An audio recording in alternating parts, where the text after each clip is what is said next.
Good evening, everyone, and welcome to tonight's Yountville Town Council meeting for Tuesday, January 6, 2015.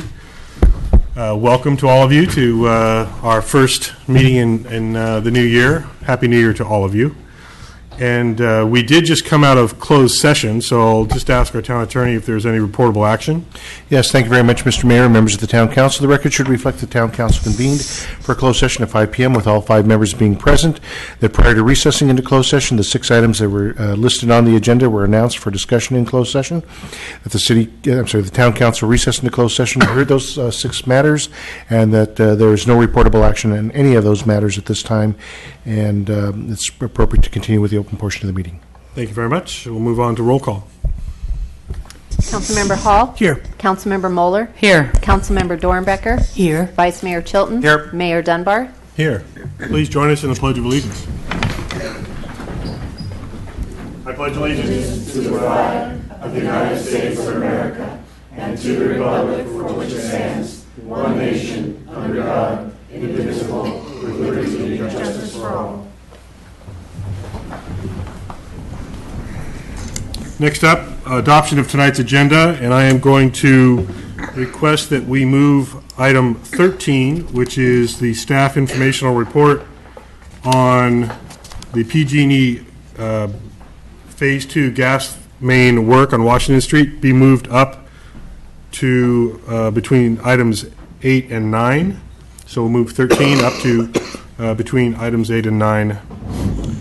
That being, we have a representative, Mark Van Gorder from PG&E, who is going to, I anticipate, make some comments during public comment, and then he's going to stay in case there are any questions brought up through that informational report on the gas line project. He's here to help answer any questions. So with that change, and I'll invite, are there any other changes? If not, action on the amended agenda? I'll move to approve the amended agenda. Second. All in favor? Aye. Thank you very much. Seeing no proclamations and recognitions, we will move right ahead to item 8, which is public comment. So this is the time when things that are not on tonight's agenda, it would be time to address those. I believe that we have someone moving forward quite assiduously. There you go, and quickly as well. Mr. Gigliotti, welcome. Thank you. Good evening, Mayor, council members, citizens of Yountville. I have brought to, if you would please pass that packet of paper plates to the mayor, and those budgets, one for each of the council members and the mayor. I want to thank the town council for whatever they've been able to do to resolve the problem of the veterans eating off of paper plates for now 7 months, but we're still eating off of paper plates. And if Your Honor can see, there are still paper plates there. And I included the receipt so that you don't have any question about whether the paper plates were stolen or not. I would like each of the council members to have one of the budgets because they will show that the Morale, Welfare, and Recreation Fund for the home, which is assets of the dead veterans who died at the home and contributed to this fund for the recreation of the surviving veterans. As you'll see from the annual report provided by CDVA, that on June 30, 2012, at the end of fiscal year 2012, the balance in the fund was $4,842,769. And the beginning balance on July 1st, a second later, was $377,781 less. So that much money disappeared overnight. I've reported this to the state auditor, but so far I haven't heard anything. If you had $400,000 missing from your checking account, don't you think you'd want to know where it went? I do. Not only that, I have spent hundreds of hours getting this information because CDVA refuses to supply any information, and $1,000 because Judge Price thinks that it's frivolous to ask how CDVA is spending our money.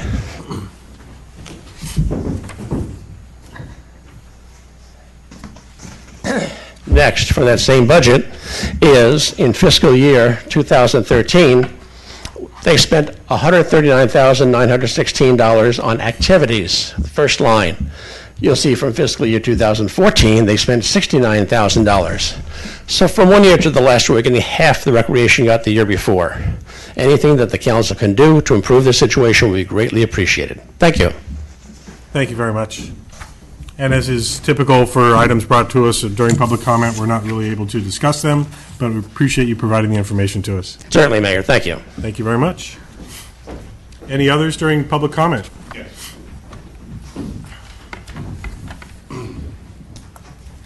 I also have something to pass around. I'd like to get to the hands of the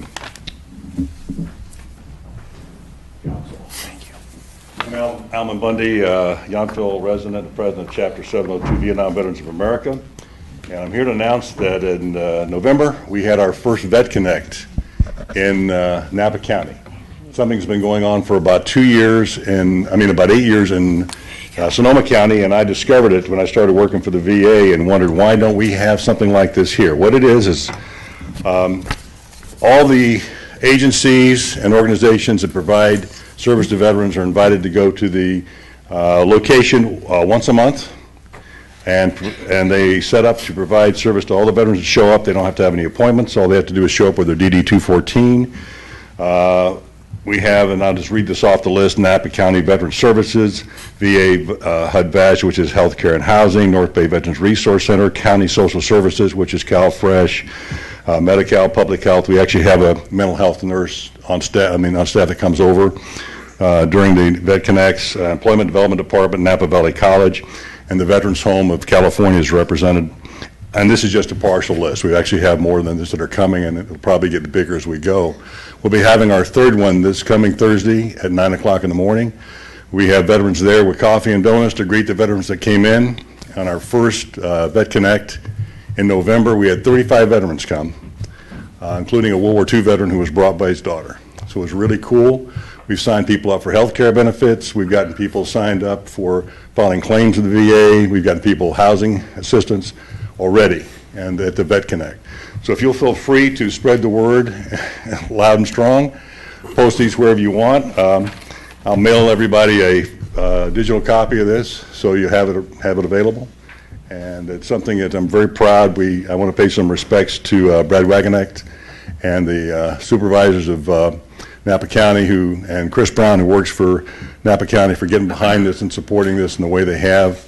It's held at the county, I won't say compound, but down the South City off of the Napa Corporate Valley Way. And if you have a chance sometime and you're interested in see how this works, 9 to 12 on the second Thursday of every month. If demand warrants, we'll expand that. And we have coffee and donuts. Thanks. Great. Thank you very much. Supervisor Pedroza, welcome. I was not part of that program, but that's a great program that Supervisor Wagenknecht led. But I just wanted to stop by, and I know many of you, but I formally wanted to introduce myself. I was lucky enough to be appointed to the Napa County Board of Supervisors, but I know all too well what it is to be from city government, town government. That's where I came from. I served on the city council for 2 years. And I just want to make sure that while I'm not your supervisor in this district, I want to make sure that we can work together, because I understand that working together with our citizen counties, it makes it better for a better valley. So just want to introduce myself. If there's anything I can do for the town of Yountville, please let me know. I have a good relationship with your mayor and others. But thank you for the opportunity, and if there's anything I can do, let me know. Thank you. Thank you for coming. Congratulations on your appointment. I saw yours. This is a public hearing. Sorry, Jerry, could you lower that microphone down just a little bit and introduce yourself, please? I am Jerry Tam. I'm a member of the Saudi Christian denomination Seventh-day Adventist, and I saw your sign in the Community Services Center Recreation Area said history of Yountville Centennial 35th anniversary. When's that going to come up? The 50th anniversary? The 50th. I think actually later on tonight we'll be discussing some of the activities that are happening. So okay, well, we will be in contact at Navarre and let them know about this, because we want power to run this, Mr. Mayor, and I hope that everyone welcome to not just Yountville but the whole wine country region. So I supported you all along, and so is this fellow supervisor and Supervisor Dillon. So just want to let you know I'm going to go to Bible study at 6:30 at the estates. I cannot go to the whole time, but I'll support you. And now I saw you yesterday, Sunday, by my place. So come and visit. You're welcome to Navarre activities. If you want to just, well, I'll let you know. Okay, thank you very much, Jerry. And we'll be getting the word out on all of our 50th anniversary activities, that's for sure. Welcome. Hello. Good evening. We have an abundance of former Napa City Council members here this evening. We're taking over. Good evening, and forgive me, I'm still getting used to this. I tried the progressive lenses. That didn't work for me. I'm not ready for bifocals, so I don't intentionally stare over my glasses. Mayor Dunbar, council members, and town manager Rogers, I am here tonight. My name is Mark Van Gorder. For those here who may not know me, I am the government relations representative for Pacific Gas and Electric, and I'm here tonight to read a statement and perhaps answer a few questions regarding the windstorm event that we had last week, its impact on many of the residents in the town of Yountville. And so I appreciate you giving me the opportunity here to read this statement. I will do my best to try and keep it within the 5-minute limit. As you know, most of PG&E's service territory, just to give you a general perspective of the event, was impacted from the Central Valley up to the northern part of our territory by a significant windstorm that had wind gusts up to 70 miles per hour in many areas. The wind gusts caused trees to fall onto power lines that caused outages, and in fact, here in Yountville and also just down the road, if you happen to see it, excuse me, at the Orchard Mobile Home Park, the winds were just so strong that they blew over and in some cases snapped telephone poles. And that resulted in widespread outages. In preparation for the storm, PG&E pulled in resources not only from our internal personnel, but from other areas, Fresno, Sacramento, places as far away as Idaho. We reached out to have people come in and help us out. And on December 30th, PG&E had roughly 1,500 total personnel dedicated to the storm response and customer service restoration. In the Bay Area, we had about 201,000 customers at one time without power, and by 5 p.m. on December 31st, power was restored to roughly 199,000 customers, or about 99%. Yet, 2,400 customers, again in the Bay Area, remained without power, and that included several hundred customers here in Yountville, including and especially the residents at Rancho de Napa and the Gateway Estates mobile home neighborhoods, as well as a couple other outside those areas businesses and residents. PG&E crews were prepared and ready to respond to the power outages as soon as weather conditions permitted and allowed safe restoration and power. Primarily, most important there was simply daylight. As the storm passed through, PG&E dispatched employees from less impacted regions into the areas that experienced the heaviest damage to assist local crews in power restoration efforts that occurred here. As I said, we had people coming in from all over to assist. While I was visiting one of the neighborhoods, I counted a total of 13 PG&E trucks plus the large crane that was there. The loss of power on December 30th at approximately 3:11 p.m. was due to an outage caused by wind that brought down power lines and damaged equipment, including 2 poles. By 7:44 p.m., a PG&E crew was able to restore 11 customers. The additional customers, again primarily in Rancho de Napa and Gateway, had to remain out of power for the duration of restoration. It took some time to get the crews on site in Yountville due to the shared resources, required rest periods, and waiting for crews to show up from the places that I've already mentioned. The crews could not perform work safely the night of the original outage due to a lack of visual of the specific location of the broken poles, needing to get a very large crane that could only be operated safely during the day. On 12/31, once crews had daylight, they began their work, and the complexity of situating the crane at that location on the court, accessing the poles in a very tight location that was behind some homes and in between, right in the middle of the two mobile home parks, provided very limited access and made the repair work slower than some of the telephone poles or power poles that you would normally see that pull a truck right up along the street and you have easy and sort of immediate access. I want to be clear that PG&E, from the beginning, understood the importance of getting power restored as quickly as possible and made this outage a top priority. Multiple restoration crews worked continuously over a period of 20 hours to make repairs as quickly and as safely as possible. Field customer service representatives were on site walking door to door to inform residents of the outage and answer any questions and concerns.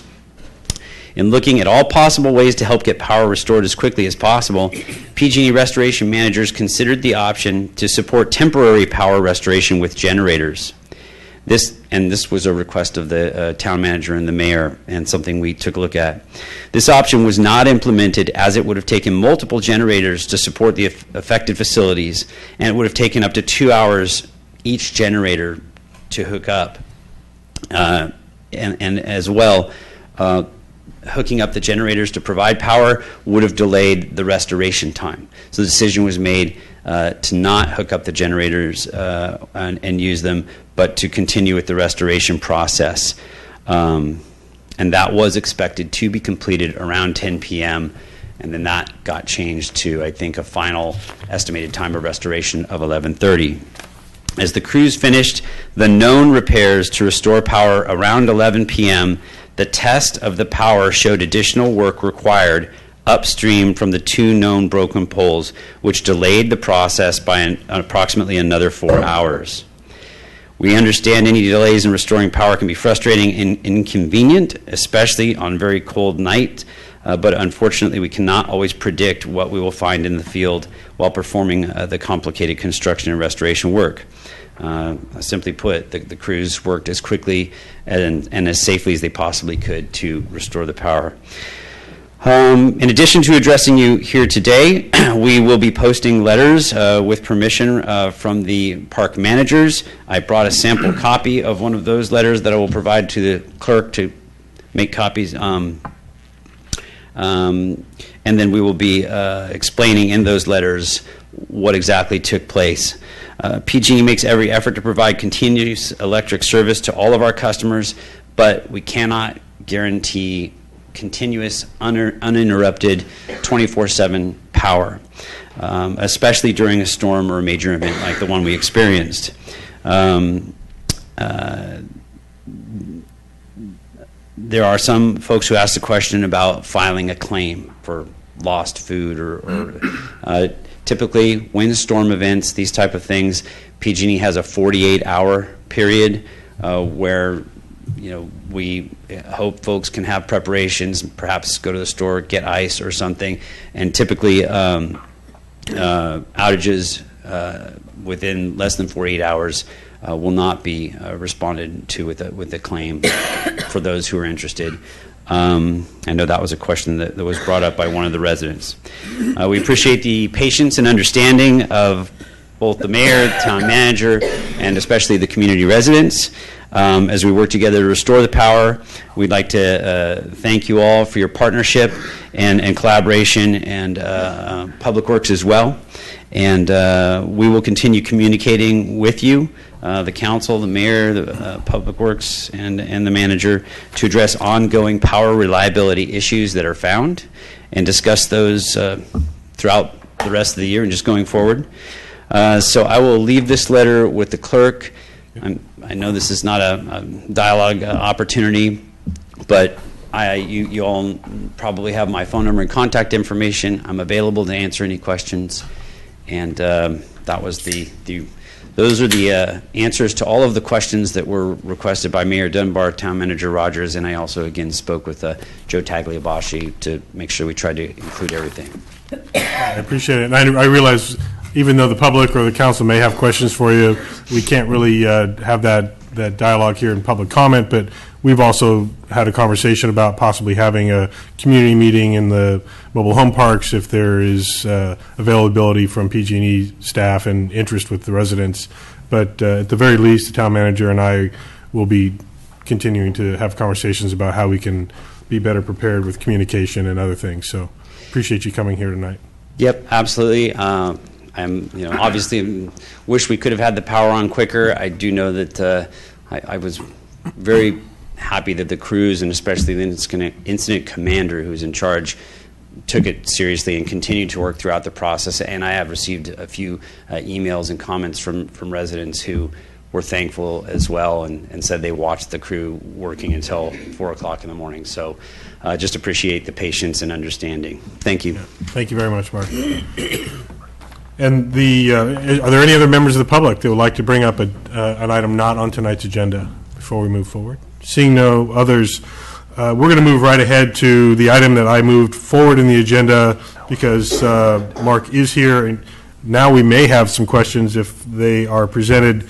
We have a staff informational report regarding a project that really kicked off in earnest today, which is a replacement of the main gas line along Washington Street. So if we can go ahead and have that staff report, please. Happy to do that, Mayor. As you duly noted, the project did start today.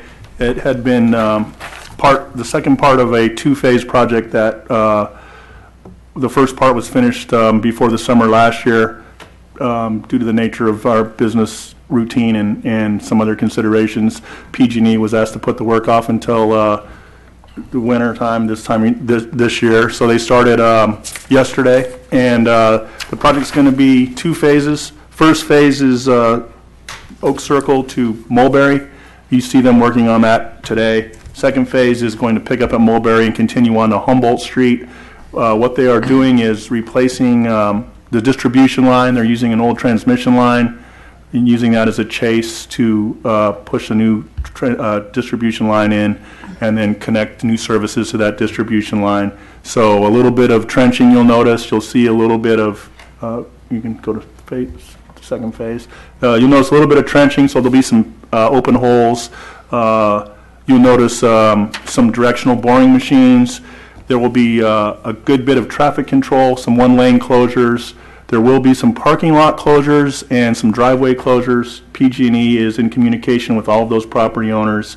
They've been very upfront and very positive about trying to get people notified about what's going on. We think they have a really good traffic control plan. We work with them quite a bit to get a traffic control plan that we think is going to work well.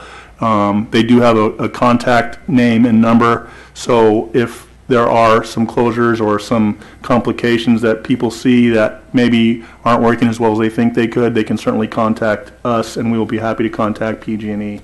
The wrap-up for this project will be sometime in mid-March. That will be paving and everything included. So it's a bit of an inconvenience, but at the end of the day, it's going to provide a much more safe and reliable delivery of gas, and then we're going to get them out of our way before the spring and summer season start. So I think it's going to be a really great project. Should go really well. Great, thank you. Questions from the council about the report? Any members of the public that are here tonight have any questions about this? I know Mr. Van Gorder stayed just in case there was any additional information either he could answer or take back to the people that are more directly involved in that project.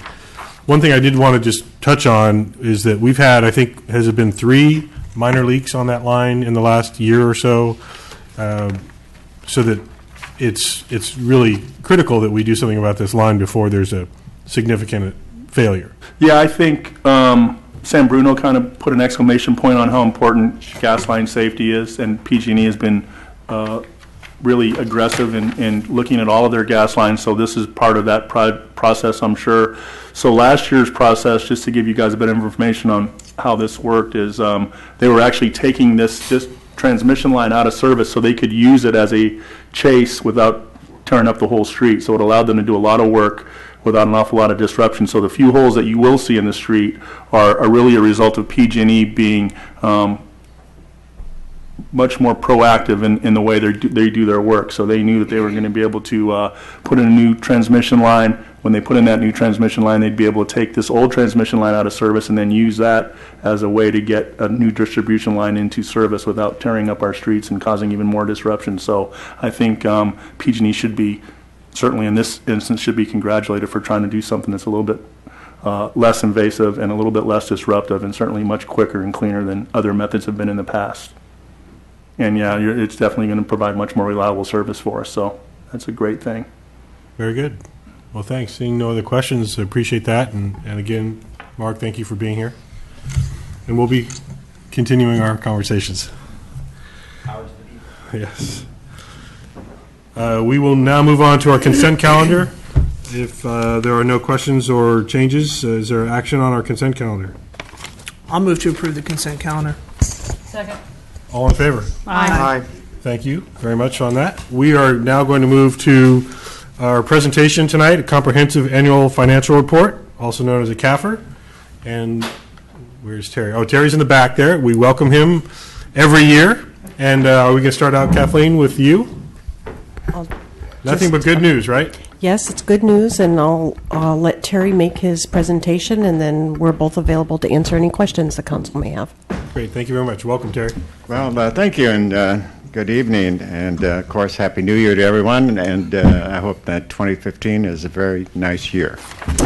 I have completed my audit of your town's June 30, 2014 financial statements and expressed an independent auditor's opinion that your financial statements do present fairly the financial position of the town's governmental activities, your business activities, your major funds, and your other aggregated non-major funds, all in conformity with accounting principles generally accepted in the United States of America. The organization of your comprehensive annual financial report consists of several sections. An introductory section with your finance director's letter of transmittal, and included in that section is the government finance officer's award to the town for the excellence in financial reporting for the town's 2013 financial report.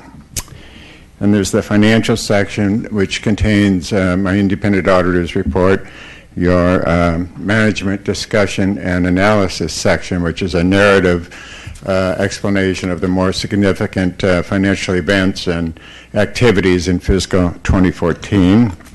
There is then the notes to the financial statements, some required budgetary comparison information, and some supplemental information and statistical tables. What I'd like to do is maybe give you a brief overview of the more significant financial issues that are represented in these 2014 financial statements. The net position overall of the town increased by about $5.6 million in fiscal 2014. It's really a combination of probably three more significant factors, and that is that your governmental revenues exceeded spending by about $1.6 million.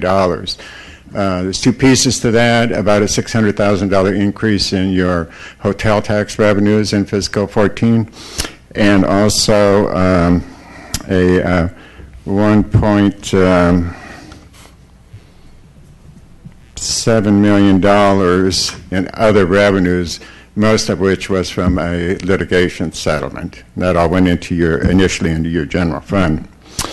In addition, your town's business type funds, that is your water and wastewater funds, also generated about an increase of about $2.3 million in the town's net position.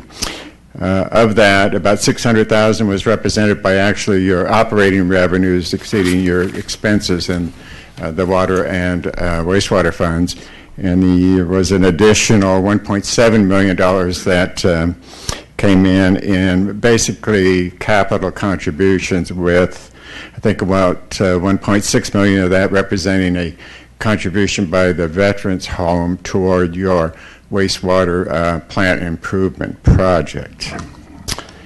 In terms of the funds that you have and where they ended the June 30, 2014 fiscal year, your general fund actually ended 2014 with a $4.1 million fund balance.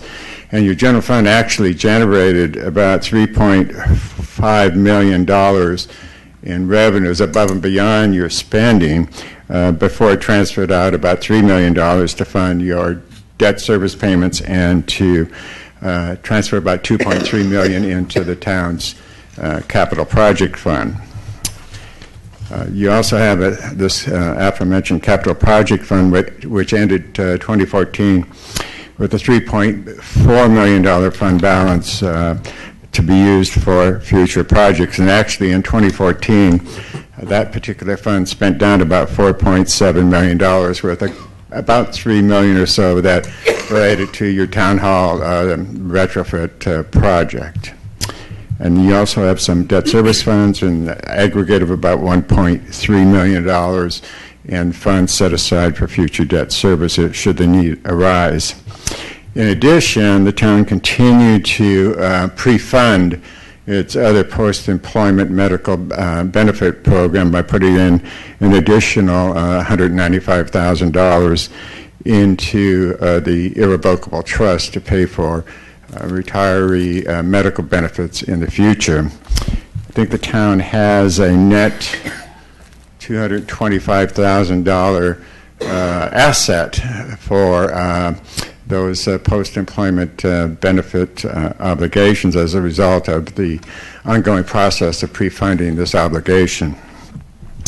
In terms of your water and wastewater funds or your business funds, they ended, I think, 2014 with about $1.6 million in, so to speak, unrestricted cash and investments available for future operations. In addition, those funds have about $2.2 million in the water fund that's set aside in a drought reserve fund for situations where water pricing becomes a problem. And in addition, there's about $2.2 million sitting in your wastewater fund, capital fund, and a good portion of that representing the contribution from the Veterans Home as well. Both your water and wastewater funds in fiscal 14 had positive cash flows. The combined cash flows from operations was about $1.1 million in fiscal 14, meaning that your receipts from your customers covered your personnel and vendor operating costs, as well as funding debt service and capital costs in fiscal 14. The significant cash inflows in 14 were, I think, the initial couple of drawdowns of about $658,000 from a state revolving fund loan. The town was successful in obtaining about a $3.5 million loan from the state to assist in a water improvement project. Overall, in terms of the town's cash position, excluding your fiduciary funds, the town ended fiscal 2014 with about $15.3 million in cash and investments. That's pretty much the more significant items in your 2014 financial statements.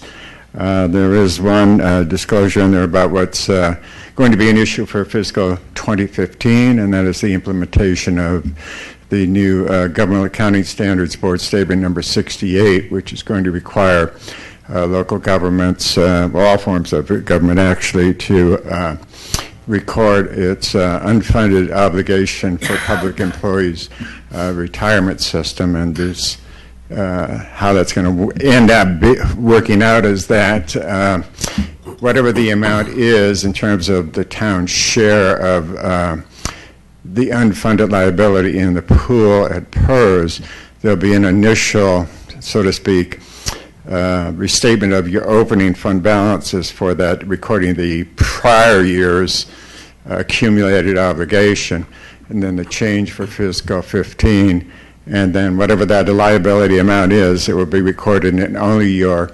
government-wide financial statements. So it won't affect the financial position of the individual funds, but it will show up in your governmental type net position statement. It's pretty much an overview of what's in your financial statements, and really don't have much more to say. I have provided you with an additional report where I talk about the normal conduct of the audit. There's really nothing in there of any serious nature. I'd be happy to answer any questions you may have at this point in time. Thank you. Do you anticipate us getting any bonuses for proactively funding the OPEB? I don't suppose so. No. All they're going to do is roll back and add on to our liability. I know we have some questions for you because we always do. I'll start with the Vice Mayor. Well, I wanted to start with that GASB 68. Are we just going to get? I assume we're just going to get a letter from CalPERS that says, "Here's your 100,000, 4 million, whatever the number is." Where that's at, as far as my last read, is that CalPERS has said that it's willing to provide the information to those governments that participate in the PERS plan for a fee. And of course, I think preliminarily wise, I think they were talking like $500,000 or $600,000 at their end to implement this this new accounting standard. So that's probably the rationale behind the charges to individual cities. But anyway, long story short is your city is in this pool. And what we don't know, what I don't know at this present time, and I don't know that the information is available yet, but what apparently PERS is willing to make available is the town's share of the pension plan assets in relationship to the town's share of the unfunded liability of the pool. And to what those numbers are going to be, I have no idea. The only thing that intuitively I would think is that Yountville's unfunded liability might be less than many other communities because of the lack of public safety employees. They generally had a very early retirement age. Some of those plans are allowed people to retire at age 50 under PERS, and you can imagine the amount of unfunded liability that's going to be out there for those other communities. But I think also PERS said that what I read on, they've released on their website is that the respective governments need to consult with their own actuaries because it may end up that PERS may or may not get this information available when you really need it. So there's not much you can do at this point. There's no way to determine the numbers without the information from PERS is what it really kind of boils down to. Have they put out any global number of their unfunded liability? I know they want to avoid that at all costs. Yeah, I haven't seen anything on it myself personally. They don't want us to crawl into a cave. Yeah, denial is the state of California's best hobby. Thank you. Other questions? Councilmember Hall? I have just a couple of quick comments, if I may. And first of all, thank you for the report. It's extremely comprehensive. Thank you, Kathleen, because I know there's a lot of work that goes into this. Anytime we look at these reports, this one, for the sake of people who are not looking at it, is just 102 pages long. So it's light reading material. What this really is a scorecard of how the town of Yountville has performed in the last 12 months. And as I look at this, and I look at a lot of financial statements, and obviously, Mr. Krieg, you do too, and I'm going to ask my question of you. What I see here is that we've taken this council and the actions we've been taking the last several years, which have led to this result or these results, are really adequately and appropriately stewarding the resources that this community has generated through its tourism revenue and through the residents that are participating and supporting the two funds that we have, the water and the wastewater. In your opinion, and you don't have to give me a qualified or unqualified for that. But if you were to give this, as I said, a scorecard, an A, B, C, or D, where would you put the town of Yountville relevant to any of the other communities you might have experience with? Sure. I can respond to that. I think the town of Yountville, actually, financially speaking, is fortunate to have such a strong revenue base and a revenue stream from its local economy. Many cities that are not tourism-based are severely limited on the growth of the revenue stream to property tax incremental increases and to incremental increases in sales tax from spending within their communities. But your hotel tax revenue stream has been very, very strong and has, I think, recovered better than most communities. And you get to the point that you're looking for from me, is I think that the town of Yountville is extremely well managed, and I think that financially it is in a very solid condition. You do have some long-term obligations, but you have more than adequate funds to pay your obligations when they become due.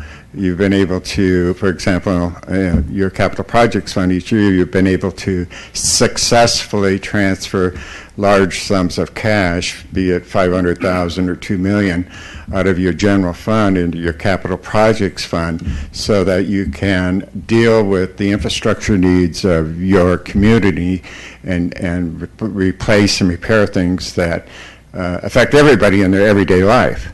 So there's no question that, in my judgment, the town of Yountville is very well managed. Thank you. Sure.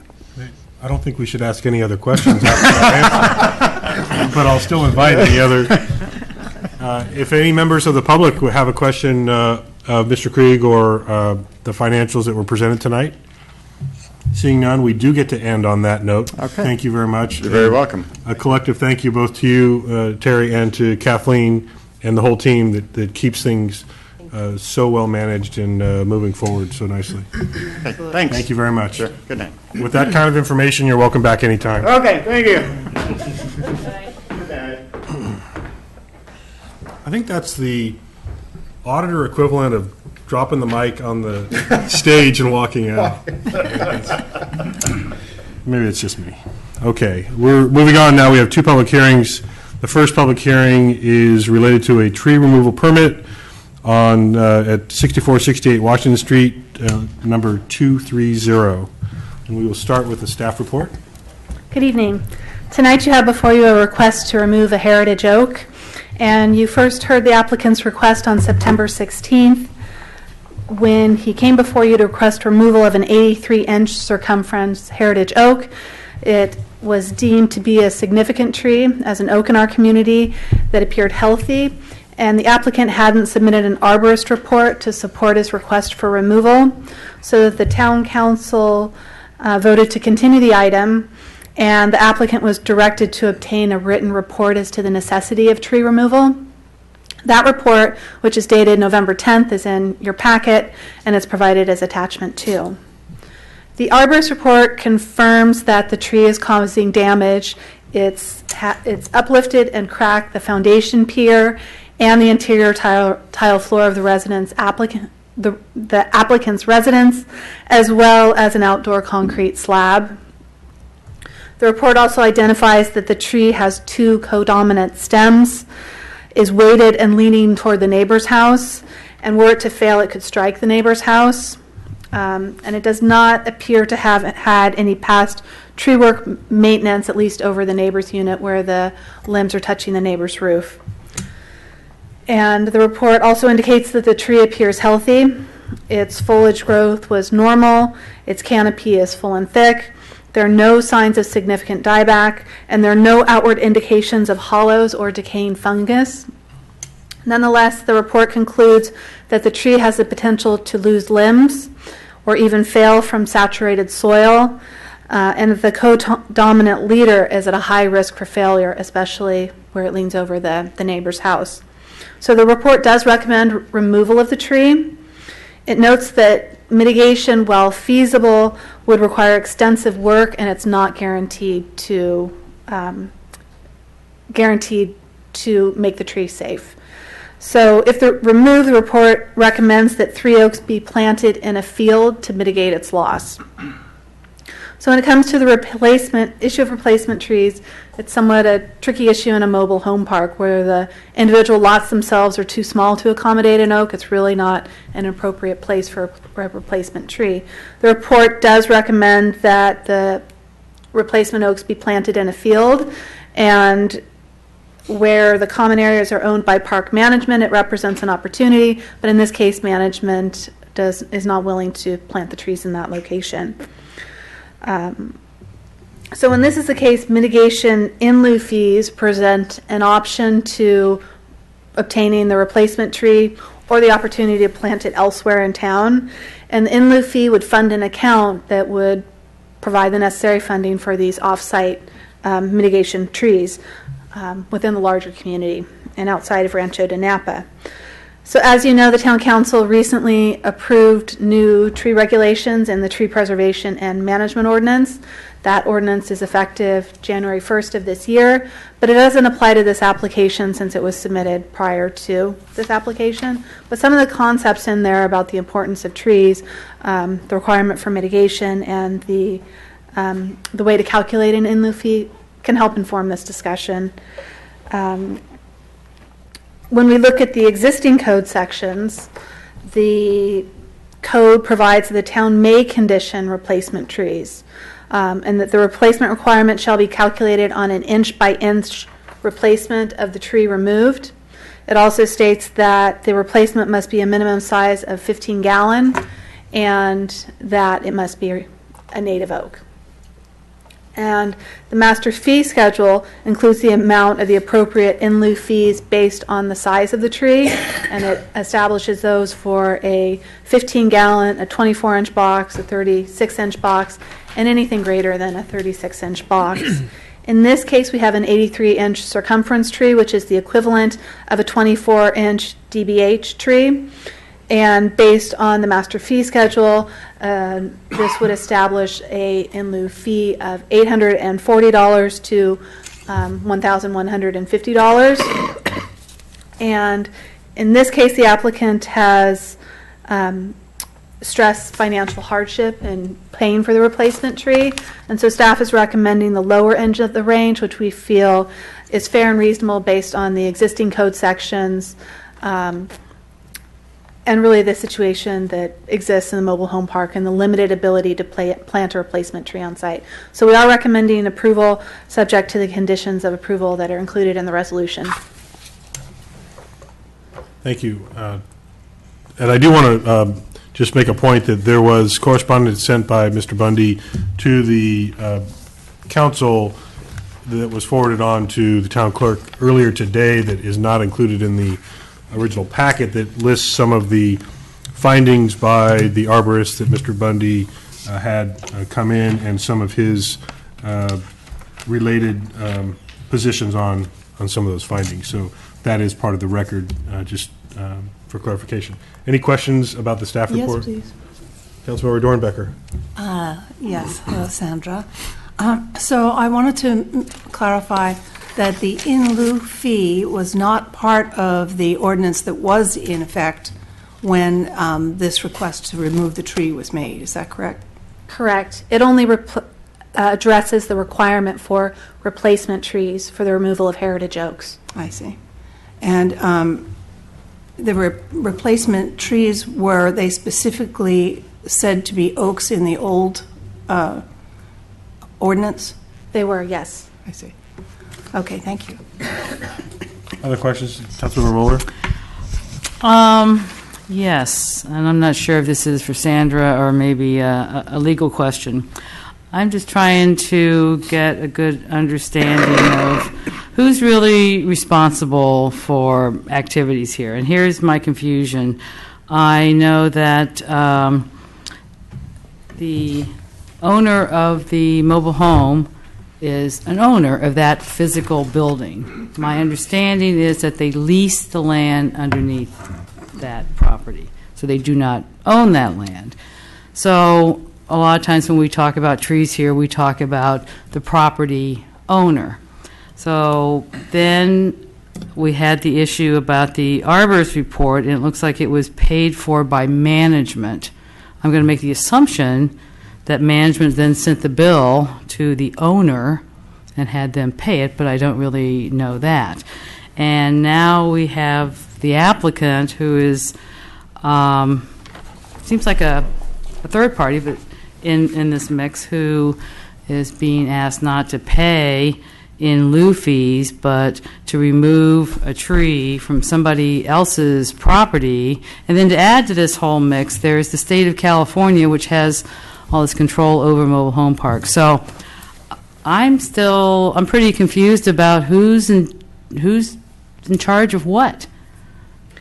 Well, when we brought this before you on September 16th, we included some of the CC&Rs and homeowners regulations that apply to tenants at the mobile home park. And under those rules, the park management puts the maintenance of all trees onto the unit owner, and they do not take responsibility for the trees. And in my discussion with the with HCD and then also with the management company, I understand that that's a very typical condition, or actually standard, because it's in terms of the rights they're granting to the unit owners to control the land that they are renting. When the management company did the arborist report, it was at the urging of the town attorney and the recommendation that they fund this tree removal because there is some liability if it were to fail. So they agreed to do this arborist report. I don't know if there was any other agreement between the unit owner and the property owner as to who for reimbursement. So that's what I can share. Okay, so the property owner, vis-a-vis the management, paid for the arborist report because of concern about liability, or because they wanted to follow the town ordinances, or? Well, and Mr. Mayor, members of the Town Council, I think it's appropriate also for me to put something on the record, because at the time this matter was heard first, I did not own a mobile home in the Rancho de Napa location. I do now. Okay. But it is 500 feet away from the applicant and the tree. Okay. So I'm not, and I don't have any other financial interest in this process. But in terms of at the time that I made that recommendation to the town council, that it was Sandra's statement is correct. The agreements that the tenant has with the property, the party that owns the property, the mobile home park, is that the tenants are responsible for their own landscape adjacent to their location.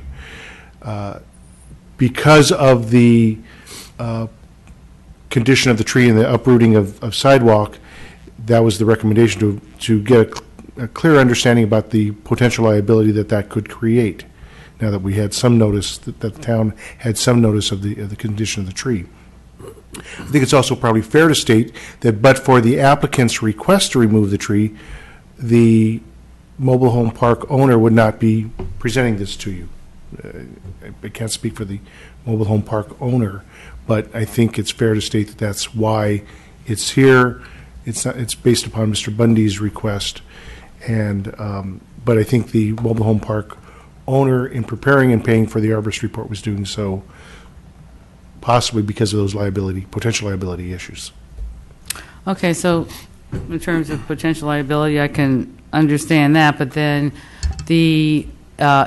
if we suggest in lieu fees or replacement trees, those would be conditioned to the property leaseor instead of the property owner? Well, the applicant, I think a reasonable interpretation of our ordinances is the party who's making the request to remove the tree is the party responsible for the in lieu fees. Trying to pass those on to the property owner, I think I would estimate they would probably push back simply because they're not the one necessarily requesting the removal of the tree, even though they've assisted by preparing or paying for the arborist report.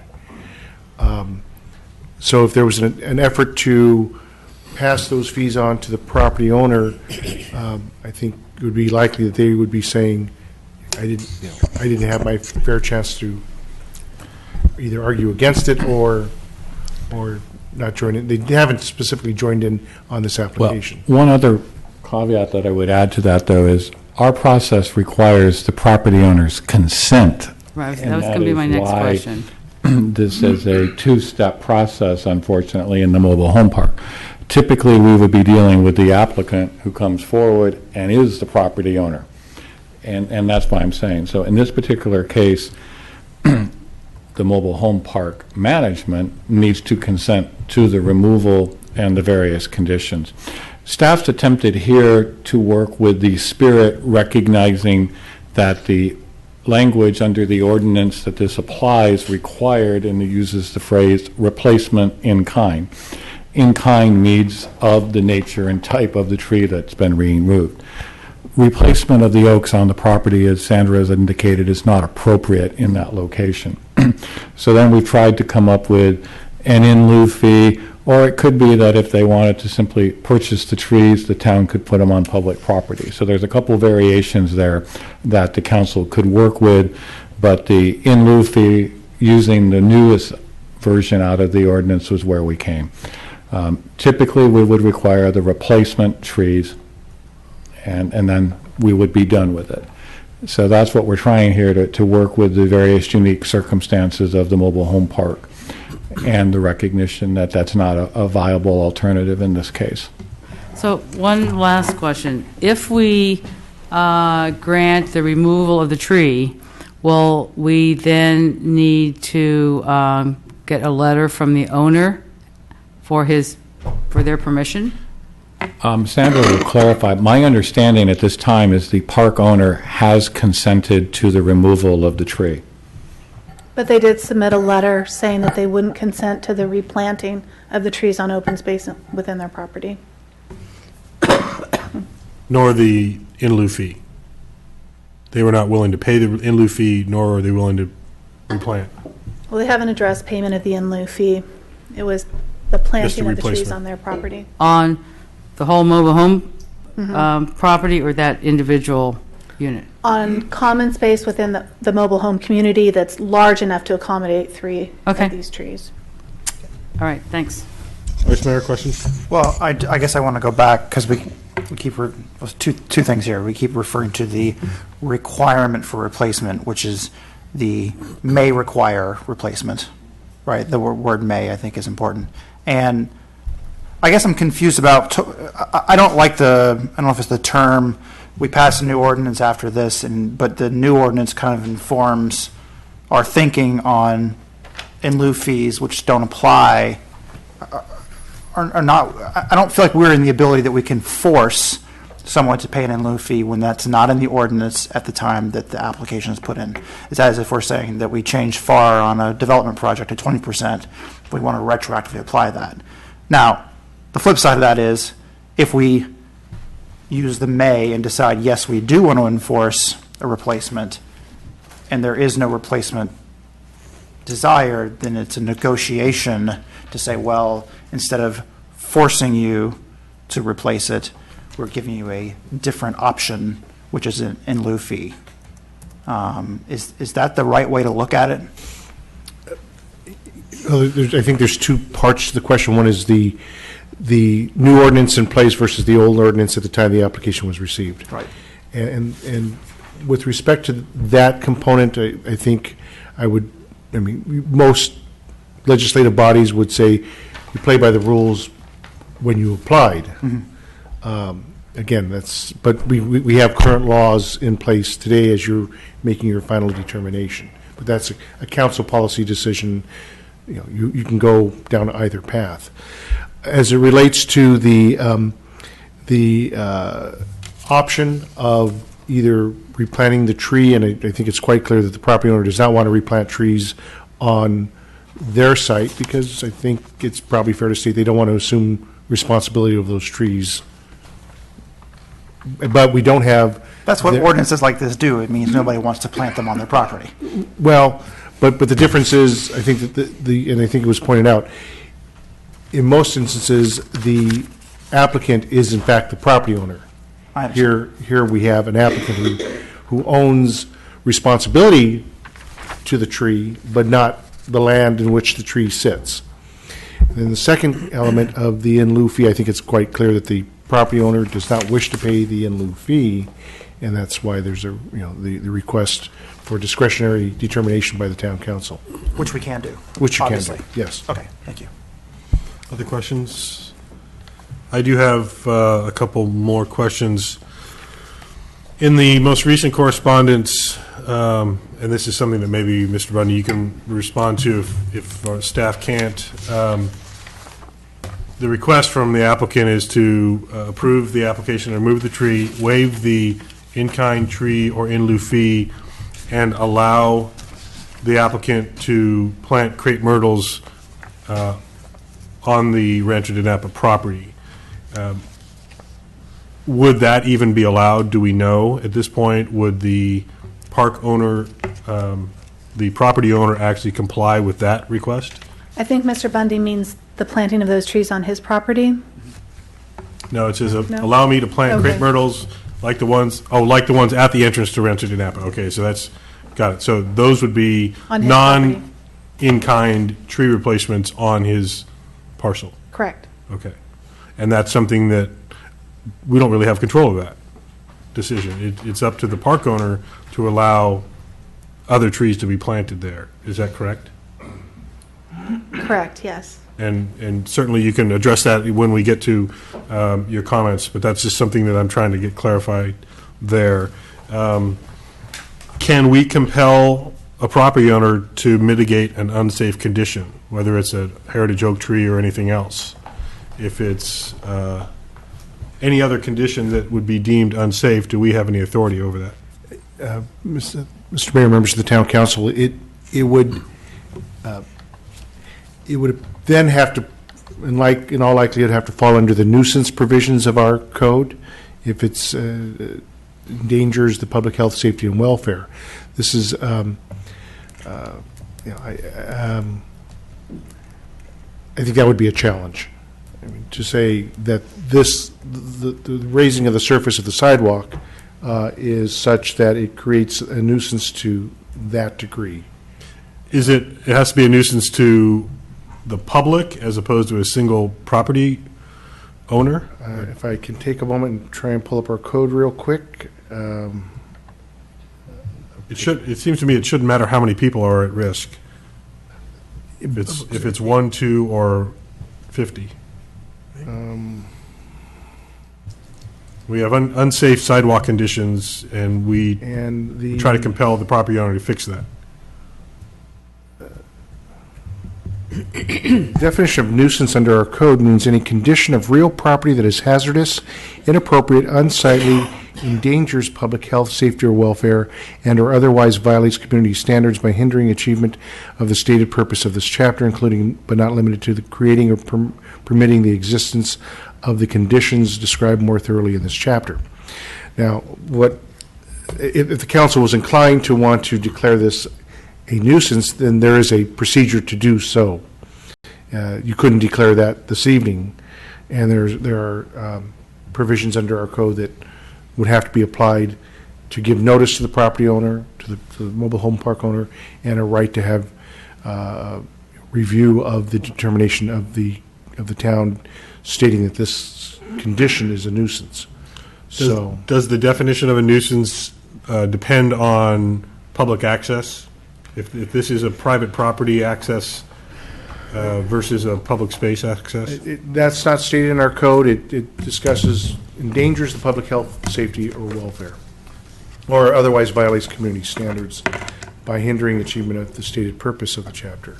And I do think, Mayor, that is why the attorney is referencing the nuisance, because the town would not be able to enforce our sidewalk standards because it is not a public sidewalk. So that is probably just a clarification. Your thought process there would be correct. We can enforce our sidewalk maintenance provisions because it is not a public, but it would be considered a general nuisance. I was actually using that as an example. Elsewhere in town, if there's an unsafe sidewalk condition that's private property, we cannot compel, but we can request that be repaired.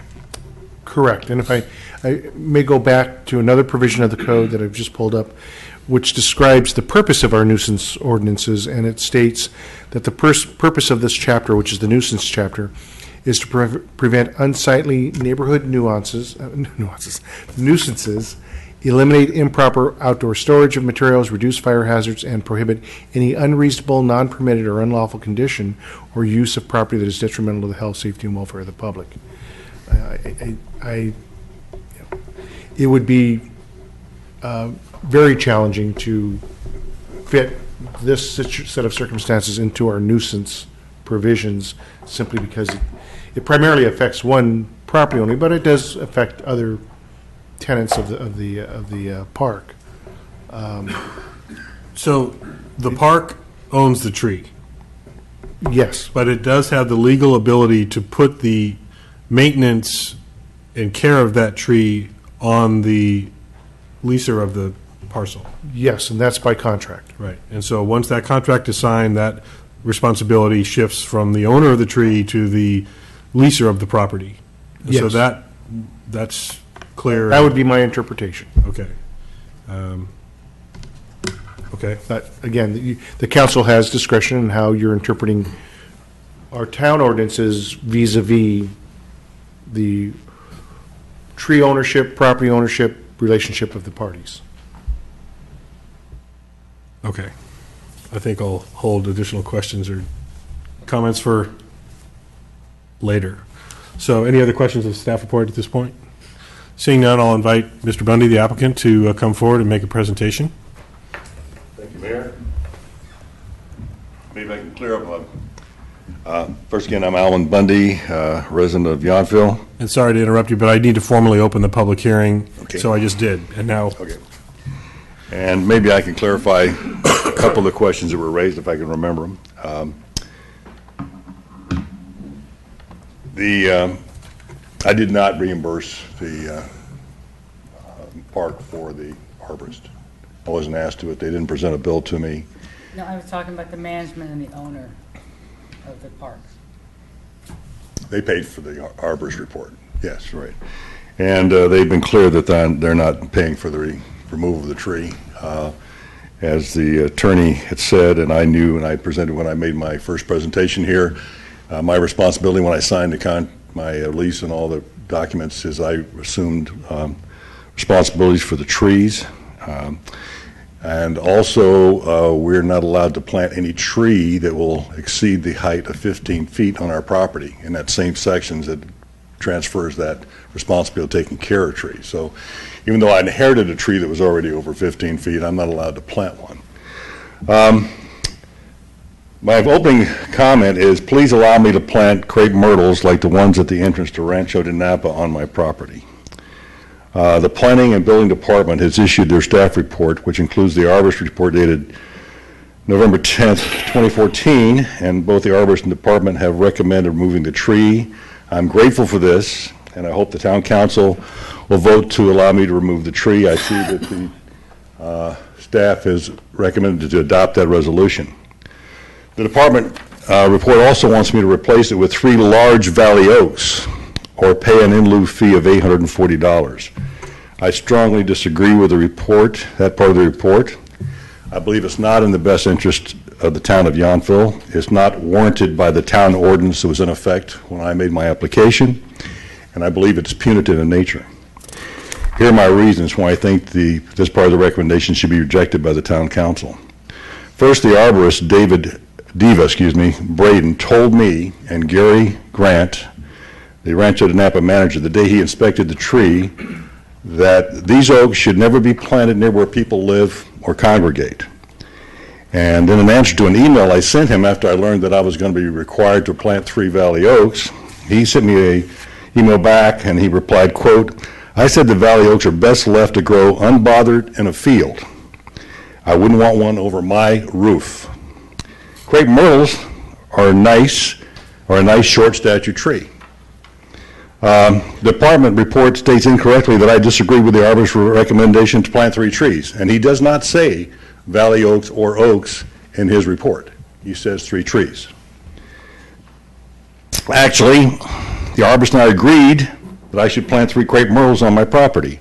The arborist agreed with me on the day he inspected the trees. We actually talked about crepe myrtles and camellias.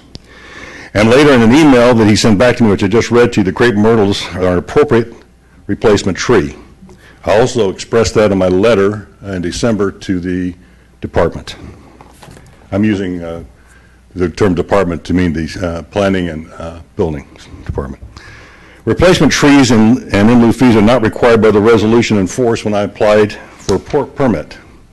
My application was made in resolution number 1965-02, dated April 2nd, 2002, and under that resolution, Exhibit C, Section C, Paragraph A, the department does not have to condition the approval by requiring replacement trees at all. It actually, Paragraph A says, the planning officer may, and I understand legally what shall and will and may and the significance of those terms, may condition any true removal permit for replacement of in-kind trees. The resolution does not have in lieu language in it at all, and it does not pertain to my application. Clearly, the town council has the discretion to approve this permit without requiring replacement trees or in-kind lieu fees. This request is very different from other requests that may come before this council to remove very, very large old trees, very prominent trees. This tree is none of these. In fact, only my immediate neighbors can actually see it. It's not 150 years old. It's less than 40 years old. This is a tree that I've tried to live with. Both my neighbor and I have paid to trim this tree in the past. So the arborist assertion that it's never been trimmed, it has been trimmed. It's been trimmed off of the houses within the last 5 years. We both have incurred significant cost and damage from the tree already. We are already bearing the significant cost of the removal of the tree. And this is clearly not a case of someone trying to replace a tree in order to build a profitable new business. And I'm not an applicant, as some are, with the financial wherewithal that can easily pay these fees. I own a manufactured home on a lot that's just larger than my house. I'm trying to protect my home. You have read the arborist report about the damage and danger. The foundation of my home has lifted, and the damage has occurred inside my house. The arborist report includes the following, and I'm including this because my tree is a co-dominant stem tree. And I'm quoting this, in the California Tree Failure Report, the species Valley Oak, 2013, in 94% of all trunk failure reports, the tree was not considered to be in decline, but considered to be vigorous, and 37% of the trunk failures were a result of multiple stem trees such as codominants. This report showed that the tree would fail independently of wind through ground saturation conditions played heavily in whole tree failures. The tree has the potential to fail from either saturated soil or loose limbs from the canopy. A long, heavy codominant stem, which mine is, has a good potential for failure, generally considered an arboriculture. And this is why he included it in the arborist report. So it's real simple. I don't really have a choice. I'm not a rich man, and I don't think the situation I am and what's being applied is what the writers of this ordinance or the town has in mind. Please do not punish me by imposing an expensive requirement. Please help me by waiving this fee. I don't know who benefits from me having to pay a fee at this point. I asked from the very beginning that I could plant 3 trees on my property, trees that would be appreciated by residents of Napa that see them, of Yountville. And that's really basically where my request ends, to approve the removal of the tree and waive the requirement for planting of trees in kind or a in lieu fee. Thank you. Entertain any questions that... Yeah, any questions of the applicant at this point, Vice Mayor? Thank you, Mr. Bundy. You were talking about the crepe myrtles. Do you, under your lease terms with the height restriction, have the ability to plant those trees? Well, the crepe myrtles that are at the beginning, the entrance to the park, are somewhere probably about 15 feet tall. I don't know if you noticed the entry, they're planted right in the middle there. And I have a place right in front of my house with good sun that I could plant 3 tall, or 3 crepe myrtles that would be tall, and also we can trim those to keep them at 15 feet. This is not the same kind of a tree as a valley oak. But I guess my question is, do you, if you so desired, tomorrow just to plant one of these on your property, do you have the ability to do I that? can, yes. Okay. I'm just required not to plant trees that will exceed 15 feet in height, that's all. Okay. Yeah, I can. I have a legal authority to do that, yes. Thank you. Any other questions? No, thank you, Mr. Bundy. Any members of the public like to comment on this that are here tonight? Seeing no one else coming forward, I'll close the public hearing and invite discussion and potential action by the council. Councilmember Dornbecker, would you like to begin? Yes, I would like to begin by proposing that we approve resolution number 15-3222 with the following change. So approving the tree removal application and also without the requirement of an in lieu fee and allowing the planting of 3 crepe myrtles. So much for additional discussion. Well, you asked or action. Well, There's a on the motion. discussion? There's a Okay. motion, and if there's a second to the motion, we can still have discussion after that. but I'll second the there is a motion. Okay. And further discussion? Can I discuss my seconding? Yes, you may, Vice Mayor. I was just going to say that I do agree with the suggestion. I don't think you said in your motion it was a requirement. I would say that if you're saying you're going to plant crepe myrtles as a replacement, then I think you should do that. So I was going to say to require that was my thought. You know, this isn't a mobile home park.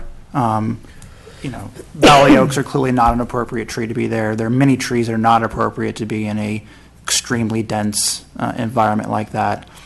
So I think it's a reasonable request, and I also think it's very worth noting that this application came in my opinion, under old rules. Everyone out there are new rules, so read them. You know, I think it's a reasonable request. Any other discussion? I just like to make a comment. Yeah, Vice Mayor, or Vice Mayor. Councilor Hall. Thank you, whoever I am tonight. As I stated the first time this came before the council, you know, the base requirement that I think we all requested was that we had an arborist report, and that's what we've gotten. So I think going back and honoring the terms of our sort of request in the agreement is certainly consistent with what I have anticipated. So I thank the council and the applicant for going forward with that and at least adhering to what we committed to. Thank you. I just want to also comment that I agree with the Vice Mayor's position on the fact that when the application came forward, we had different conditions in place, and so that makes this a very different, unique situation than any other applications that may be coming forward. I also think that we have a unique set of circumstances here that require our discretion on how to proceed. I personally have a problem with the fact that the owner of a heritage oak tree like this can defer to a leasing individual the responsibility and all that comes with that responsibility in the future. But if the law allows that, the law allows it. And if you sign a contract that says you're going to assume that, you do assume that. But in this case, I agree that not only is it a safety issue for the Bundys and their neighbor, but there is a limited impact on the removal of this tree. This is not a significant tree in a high populated or high volume area for public access in a park or something like that.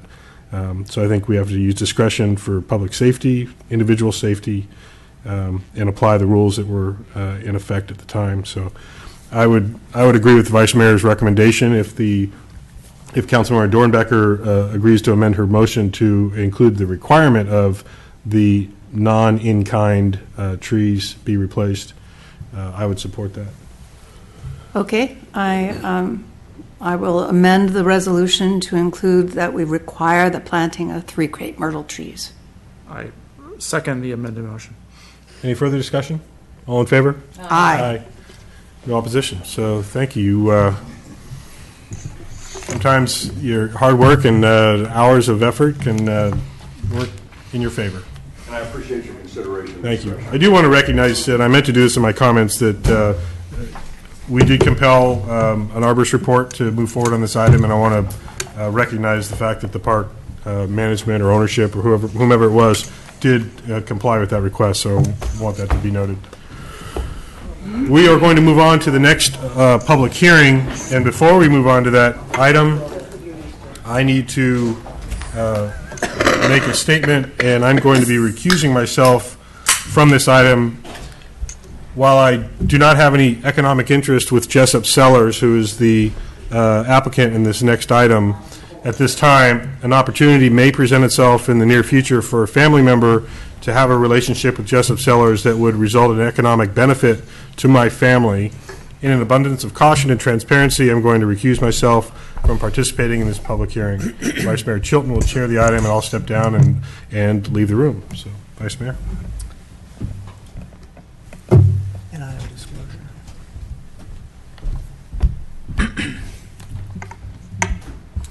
Thank you, Mr. Mayor, and I believe we have another disclosure. Yes, so I've consulted with our town attorney, and I've been advised that while the discussion on wine tasting rooms regulations within the town of Yountville have no direct impact upon the operations of my employer, Cliff Lady Vineyards, to the extent there may be indirect impacts upon my employer, these economic impacts are not significant enough under the regulations of the FPPC to result in my disqualification. At this time, I like to participate, but I'm required to disclose that I'm an employee with Cliff Lady Vineyards, and I serve as its chief financial officer. I'm guessing that's it. Just to kind of reset it, we're on item 11B. This is a consideration of a resolution approving a master development plan amendment, including a use permit amendment to allow the conversion of a 318 square foot residential unit into a private tasting room for Jessup Sellers. And before we get to the public hearing, I'll entertain a staff report. All right. So that is correct. The request is to amend the master development plan and the use permit to allow the conversion of this unit. And I thought I'd share some of the project history with Jessup Sellers with you. And back in 2003, the project received master development plan approval to remove an approximately 420 square foot detached residence that was centrally located on the property, to replace it with an approximately 2,200 square foot commercial building, to retain both of the existing residential units in the historic structure, and it actually allowed a small expansion to accommodate the 2 units, and then to construct a 10-space parking lot. And the approval also included use permits for the 2 businesses on site to operate within the commercial structure. That was both for Jessup and Velakis Images to do the retail sales and wine tasting. So I mentioned the 2 residential units that were approved for the historic structure. One is the 318 square foot studio that's at the front of the structure, and the other is the 490 square foot 1-bedroom that's at the rear of the structure. These were required as part of the project approval, in part due to the fact that one of the housing units on the property was lost to development. Both units are considered market rate, and the applicant did pay the Affordable Housing Fair Share Impact Fee, and this is a fee assessed to commercial projects for development.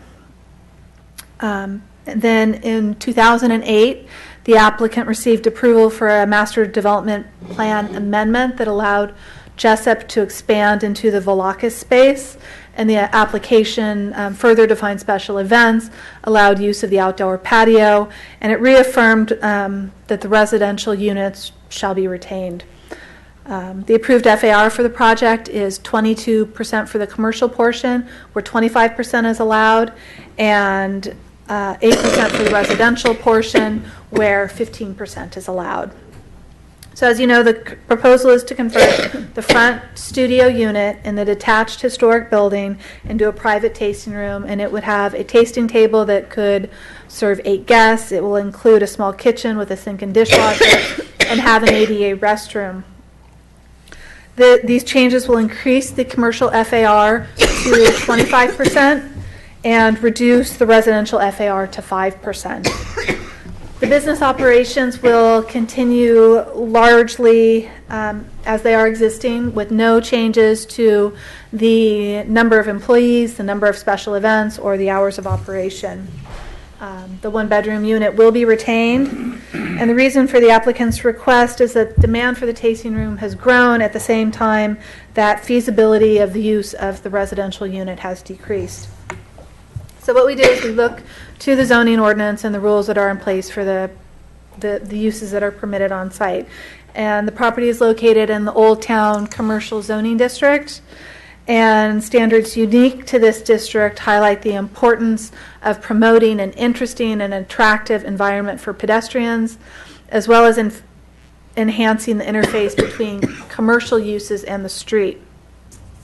Residential uses are discouraged in ground floor locations that front the primary street, Washington in this case, and the preference is that they're located above or behind residential uses. So it's important to note that the existing orientation is not really consistent with the code, and it actually detracts from the active pedestrian environment and activity on the street. It was approved in this manner because it was an existing structure that the council and the applicants wanted to retain, and making significant changes to it had the potential of impacting a significant historic resource. So this is an opportunity to bring the use of the property into better conformance with the code. It does, however, result in the loss of a housing unit, and we need to address that. That's one of the main issues. So we know that one of the units on the property was lost when the property, in combination of the property being rezoned from Old Town Historic to Old Town Commercial, and that happened in 2000, and then with the subsequent development in 2003 of removal of that and development as a commercial property. And now we face the loss of a second unit that was required as a condition of approval. So we also know that the unit is marginal at best. It's only 318 square feet, which is really not feasible for a long-term tenant. The layout is also impractical. There's a tiny gallery kitchen. There's a Murphy bed that when it's down, you can't open the front door fully, and it really impacts the circulation of inside the unit. And then the proximity to residential units, since it's a ground floor street-facing unit, are pretty significant. They can't ever escape from the commercial zone that's around it. Nonetheless, like I say, it's a residential unit, and that's something that we want to address here. So the general plan provides strong policies for the construction and retention of affordable housing and the replacement of housing that's lost to new construction. These policies don't prohibit the conversion of a residential unit to a commercial use, but they do provide that in certain circumstances the replacement housing is required. And one of these is where residential land is zoned to a commercial use. And we know that this occurred back in 2000. It was later developed, and so this is one of the reasons why the two units were retained. And it's an issue, obviously, like I said, that we need to address. The second example is where affordable units are lost to new construction. And the wrinkle with this policy is it only applies to officially designated affordable housing units, and that means it's managed by the housing authority under a regulatory agreement. It requires qualification of a tenant's income, and it's subject to the lottery selection process. That doesn't apply to the unit here. It's a market rate unit, which may or may not be rented affordably. We just don't really know. Based on the size of the space, it shouldn't be rented for very much.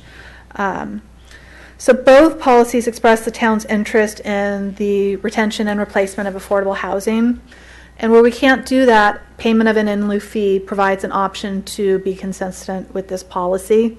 And this in lieu fee could fund the town's Housing Opportunities Fund and provide the necessary funds to purchase an at-risk unit when it becomes available in the future. And so the amount of the fee must be high enough to actually be able to purchase a unit. It also must be sufficiently onerous to serve as a disincentive for the conversion of housing. And we must be aware of the issue of precedent because we have these residential units associated with commercial development really throughout town. We have a unit at Priest Ranch, another at Heston. There's one at the approved Stewart Cellars tasting room, and there are 4 units at North Block Hotel, all of which may be more valuable if they could be converted to a residential use. But each of the residential uses were allowed above and beyond the 25% FAR for the property. And so the conversion represents a significant issue there. I could say, though, that in most instances, the more recently approved projects have maxed out their commercial and residential FAR, so there may not be that opportunity. So we had a hard time establishing the amount of an appropriate in lieu fee. A like-for-like replacement based on square footage doesn't address the reality of getting a replacement unit. We're just losing units in town. And then square footage construction costs don't address the cost of the land, which are obviously significant in Yountville, and land really isn't available. The comparison to the Napa Valley Housing Authority projects isn't really viable because these are developed at an economy of scale. They're large 40-unit projects, and the town doesn't own land or have the ability to buy land to do such a project. And so what we did was look at the actual cost of the most recently sold affordable housing unit in town. And granted, it's not a 318 square foot unit. It's about a 1,000 square foot unit for a 2-bedroom, 1-bath house. It sold in 2011 for $315,000. And we don't really have any other sales price comparisons because the units don't really turn over all that often. But this one does provide a realistic number of what it could cost the town to purchase an at-risk unit. And while it doesn't gain a unit, it also helps the town from losing a unit. We only have so many in town. And we know that the loss of units is possible. Starting in 2018, we have several units that are reaching the end of their affordability term, and they can be sold at market rate unless the town exercises its option to purchase it at an affordable rate.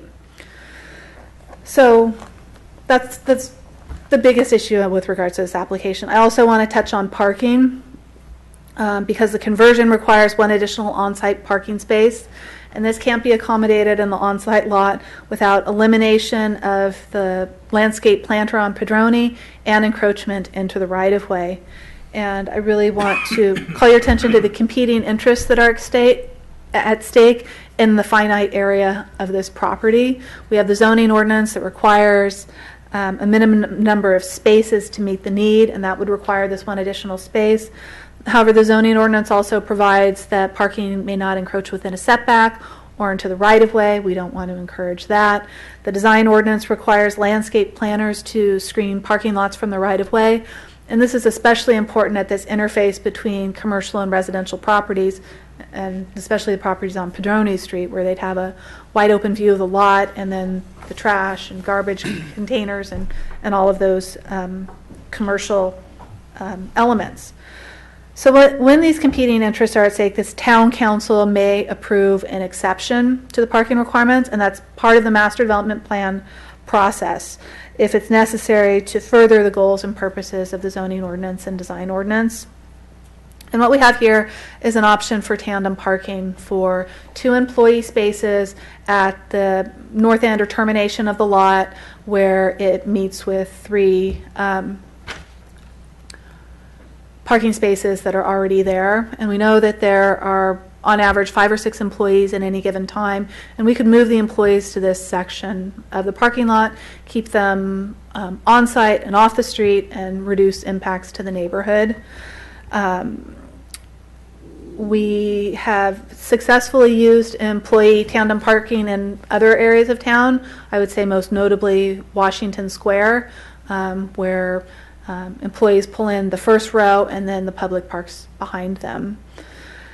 So what this does do is require active oversight by management and preparation and submittal of an employee management plan, but we feel this is a way to address the parking requirement in this instance. And it's really similar to the treatment given to projects such as the French Laundry, where we wanted to retain landscape planners, and we just found a creative way to deal with the parking issues. So we are recommending approval subject to the conditions of approval in the staff report. And I'm happy to answer any questions if you have them. Is there any questions for Sandra at this point? Councilmember Hall. Thank you for the report. Just very quickly, for me, why is RDP the retail diversity policy not addressed at all in this particular application? Aren't we changing the use of the space and requesting?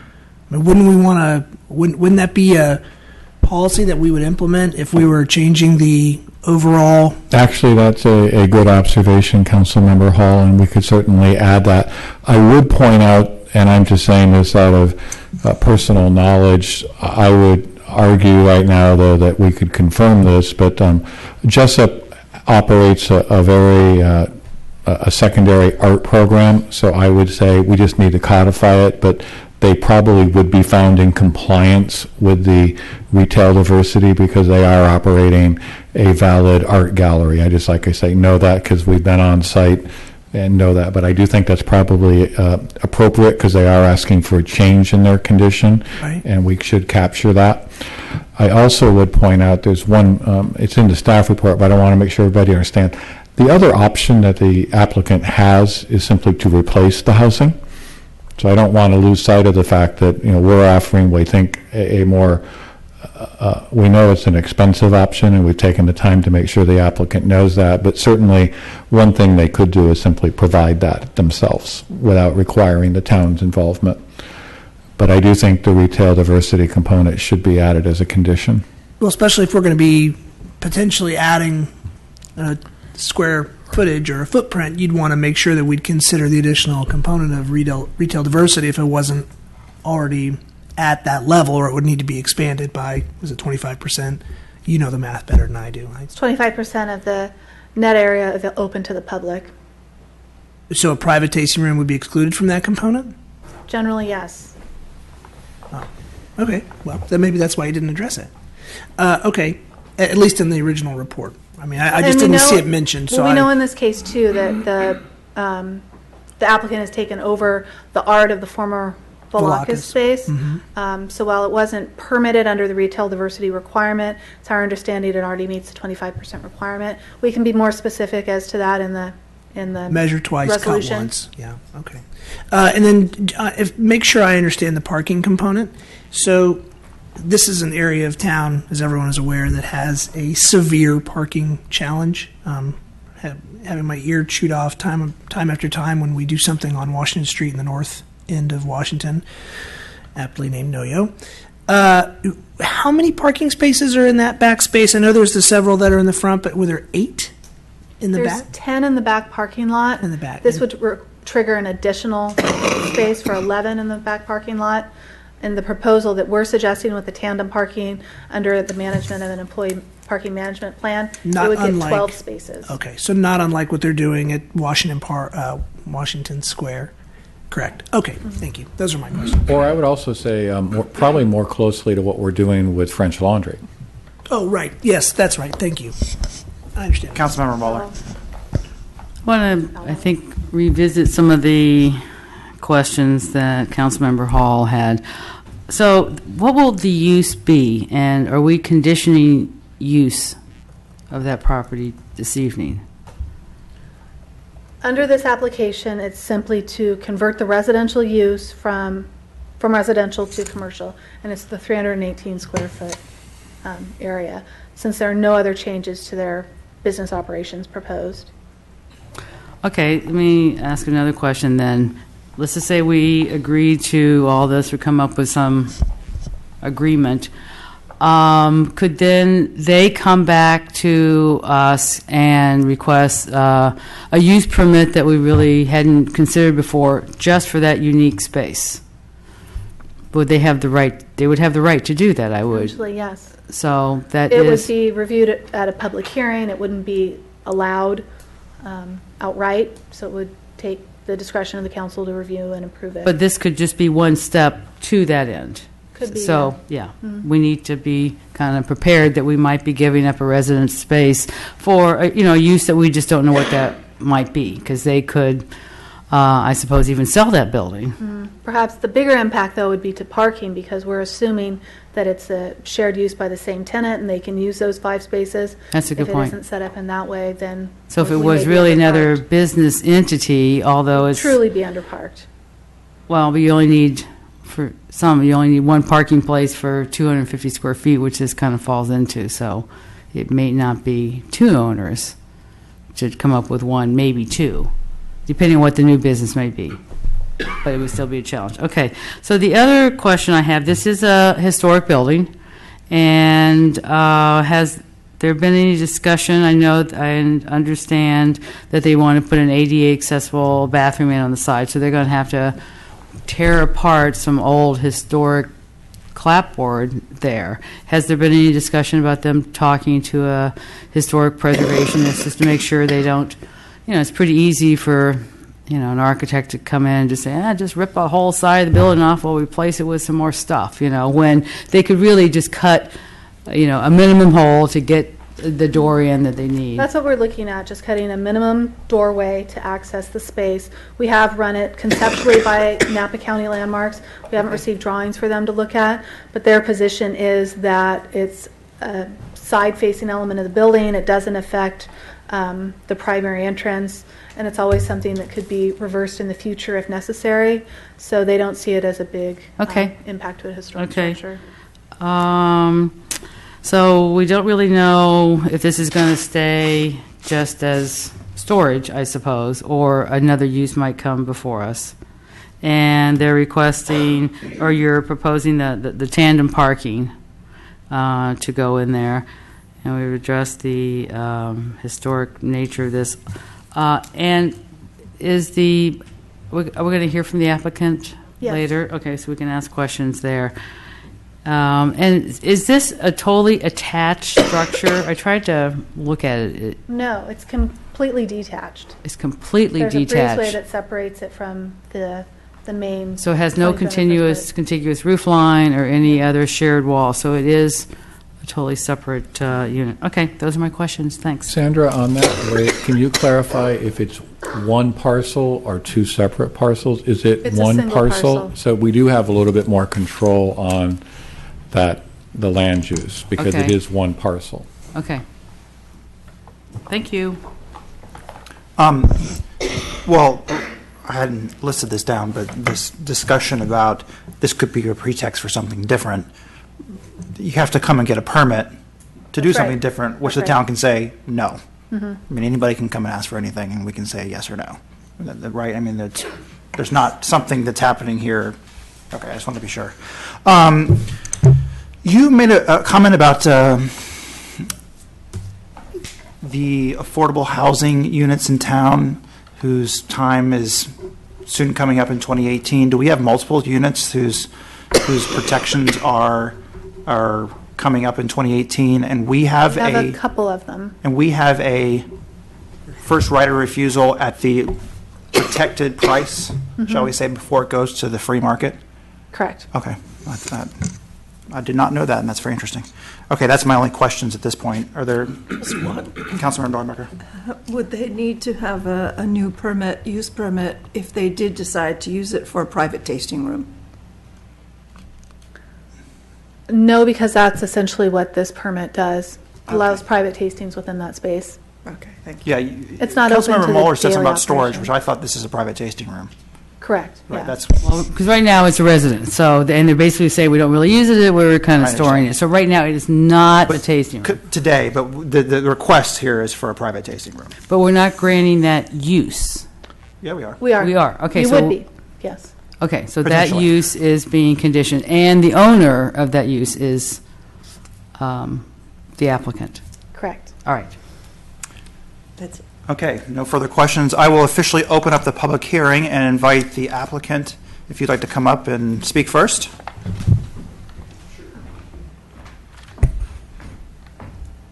I'm Roy Eisenmaker. I'm one of the owners at Jessup Cellars, and appreciate the opportunity to discuss this. Is this not working? Is that better? Okay.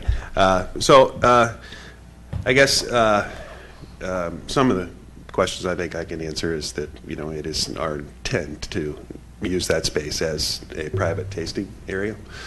We currently don't within the gallery and tasting bar area. We don't have a truly private spot, and there are folks that come to the valley that seek that. So we see that as a kind of an important piece to add to our business model, if you will. the reality is that while that's, listed as a residential unit, it's impractical for more than a day or two. As Sandra indicated, oh, okay. I can keep working on that too. So the door, when the Murphy bed is down, and the Murphy bed really is kind of located the only place it can be, in between the two windows. And when it's down, the front door, you open and do a side step to get into the unit. So it just is kind of impractical. When you're there, the bed has to go up and down if you really want any personal space to move around. The kitchen is just a galley kitchen, and to my knowledge, nothing's ever been cooked in that kitchen. Maybe some coffee.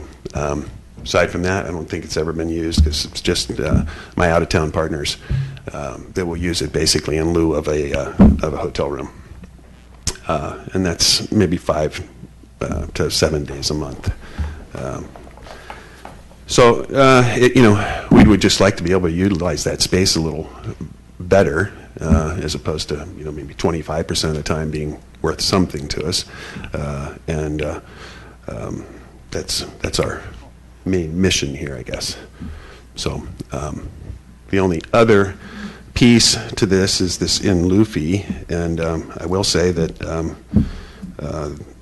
the shock and awe was duly noted.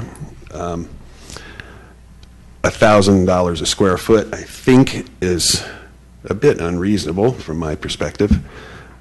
We certainly, when we came to everyone, the planning department and Mr. Rogers, we were forthcoming and saying we fully expected to pay an in lieu fee, just not $1,000 a square foot.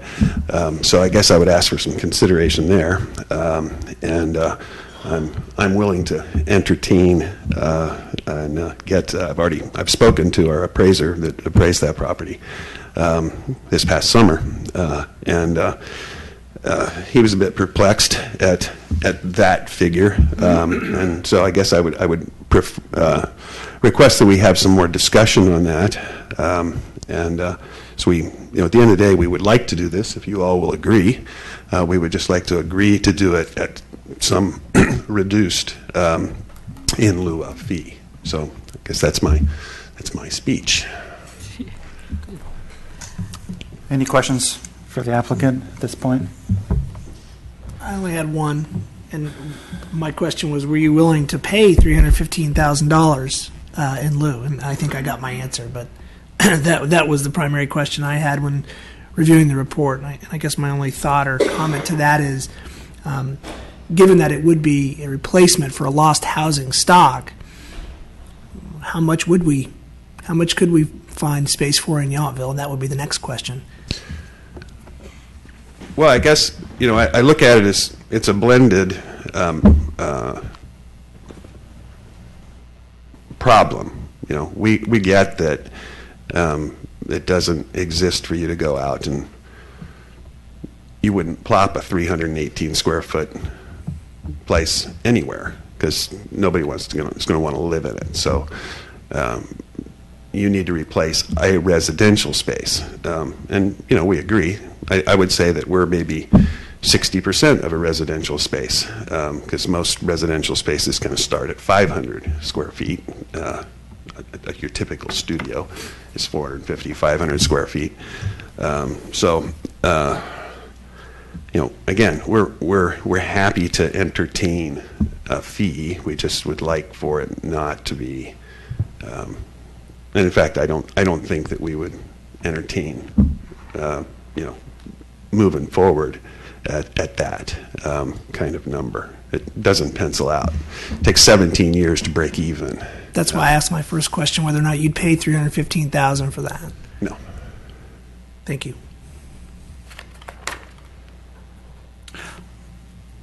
Are you the property owner? I am one of.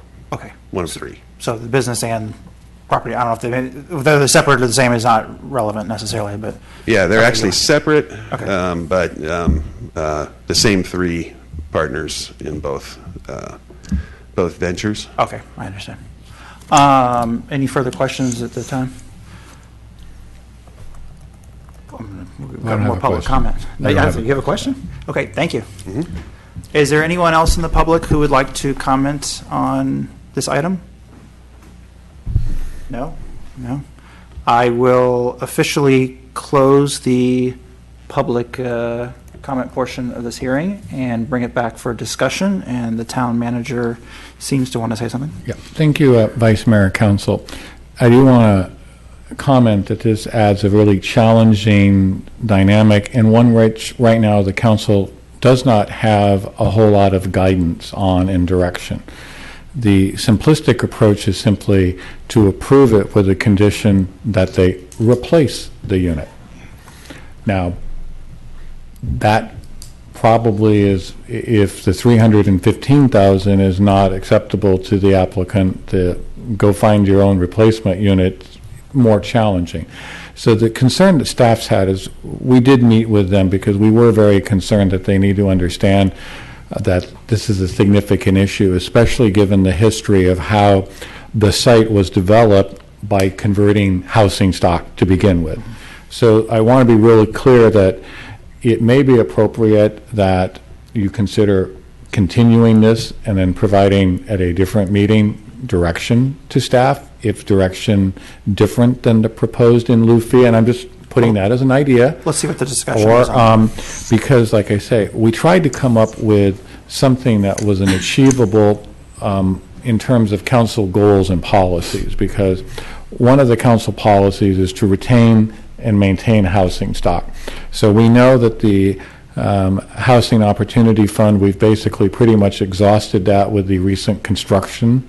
So an opportunity based on earlier council dialogue on how do we retain those homes. So we've struggled as a staff to come up with something viable in terms of presenting that helps the council achieve your various policies, because as Director Smith pointed out, there are a number of policies at play in this conversation, and yet there's also some practical reality. So I just share that with you in terms of where we came up with, because the other thing that I would be concerned about that we have to be careful is that if we approve a fee structure with the stated goal of replacing the unit, and then the town is stuck with the balance of replacing the unit, in effect, the general fund is subsidizing the commercial transition. And I'm just sharing that because that's a concern for us on, and when you put that into the public policy considerations. Okay. Any comments? I think one thing that I have a question, and I don't know if you know the answer. When was this property redeveloped? 2003. 2003 is what it said? Okay. Mhm. And that was following the 2000 rezone. That's of okay. That's the timing of on Noyo that. area. So I think this is a question, to me, one of the primary questions has to do with the housing stock, and I think that this is, one of my concerns is a clear precedent issue, that we do have other developments in town that have been developed with relatively small housing units, which I think one thing that often happens is the institutional memory sort of moves along. People come in and say, we're going to do this project, and we're going to save this, and we're going to keep this, and then 10 years later, it's, well, those things that we gave to you, we don't want to give anymore, and we want to kind of get out of it. Did we close the public hearing? Yes. Okay. So I think that's one of my real concerns is to, I think you've come up with a very reasonable method of, in Yountville, how do you replace a housing stock? I don't want to, on the fly, personally, recreate how we do an in lieu fee in a situation like this. Yes, it's small, but, so if it's not under the manner that we have suggested today, then I would agree that I'm not comfortable with it. If we agree that the 300,000 is what the reality of Yountville is, then I'm sure we could proceed with that. But how we make that decision today, if we're going to just change the number somewhat arbitrarily, I'm uncomfortable with. I don't know what everybody else's comments are. Well, I'll give you my comments. I know this is, I think, one of the reasons I'm looking forward to us redoing our general plan. I think that a lot's really changed in town. I'm very, very sensitive about losing housing stock, but I never thought we could build some of the affordable housing that we have in some of the spaces that we have. So I'm always kind of surprised how creative people are. That being said, and we'll see how the public weighs in over probably a couple years when we redo our general plan, but I kind of think all of Washington Street should be commercial. And the reason I kind of think that is because it, in a way, really locates our commercial district, locates our visitors, keeps everything there, and then everything east of Washington is kind of like our residential area. So it fits in nice, neat little boxes to me. So eventually, I'd like to see maybe both of these residential units with somehow finding a place where we can create more additional residential units be replaced with commercial development. It makes the same. If it's not appropriate to live a foot from the sidewalk in this front unit, it's really not very appropriate to live a few feet back in the second unit too. It kind of made sense, I think, at the time, but I think, in the future, we're going to have these conversations with everybody, we've pretty much converted all of Washington Street anyway. We just have a few little pockets. This is commercial, I realize that, but with these residences popped in. So I think some of this might get changed later and we won't piecemeal it. That being said, I am open to allowing this to be a commercial use. We definitely have some things to work out. I think parking's usually our biggest problem. This right now I think is one of our easier issues to kind of deal with, putting some tandem parking in. Where we get that extra residents from right now, I really don't know. I kind of like our town manager's idea just to condition it as part of it. But, this number does seem a bit high. I don't really have another way to get to that number. But I think it's kind of one of those past errors that was kind of made. It's time to get rectified. So I'm willing to kind of keep discussing how we can approach this with some kind of in lieu of fee, or I don't know if our owner owns a house and can build something over his garage that is a new apartment or something like that. But I think we can find a solution. We usually seem to do that. So those are kind of my thoughts at the moment. First of all, I think the way the space is currently configured, it's almost laughable, and I'm not laughing at you. I'm laughing with you because I can't believe that we actually made that 2 housing units. I would only fathom a guess that it's never been rented, and it's never been rented long term, especially if you've only made coffee in there. That said, we are in a situation where we would be changing the use of that particular space. We would be drawing down on our housing stock. I'm certainly open to that because I think that makes more sense, as suggested by the other council members and the vice mayor, that the space probably would be better suited as a converted space. But we run into this issue of supply and demand of housing stock in Yountville. And you don't have to look too far into San Francisco to see what people are willing to spend for a 300 square foot unit.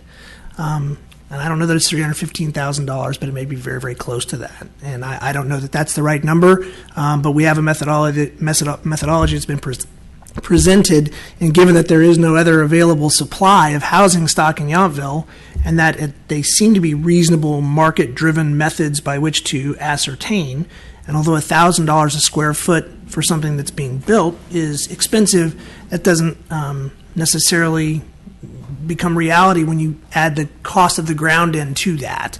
I think if we all looked around, the cost of ground in Yountville, given that we only have 2 remaining developable parcels, potentially 3, makes it extremely unique, and I would also assume relatively expensive.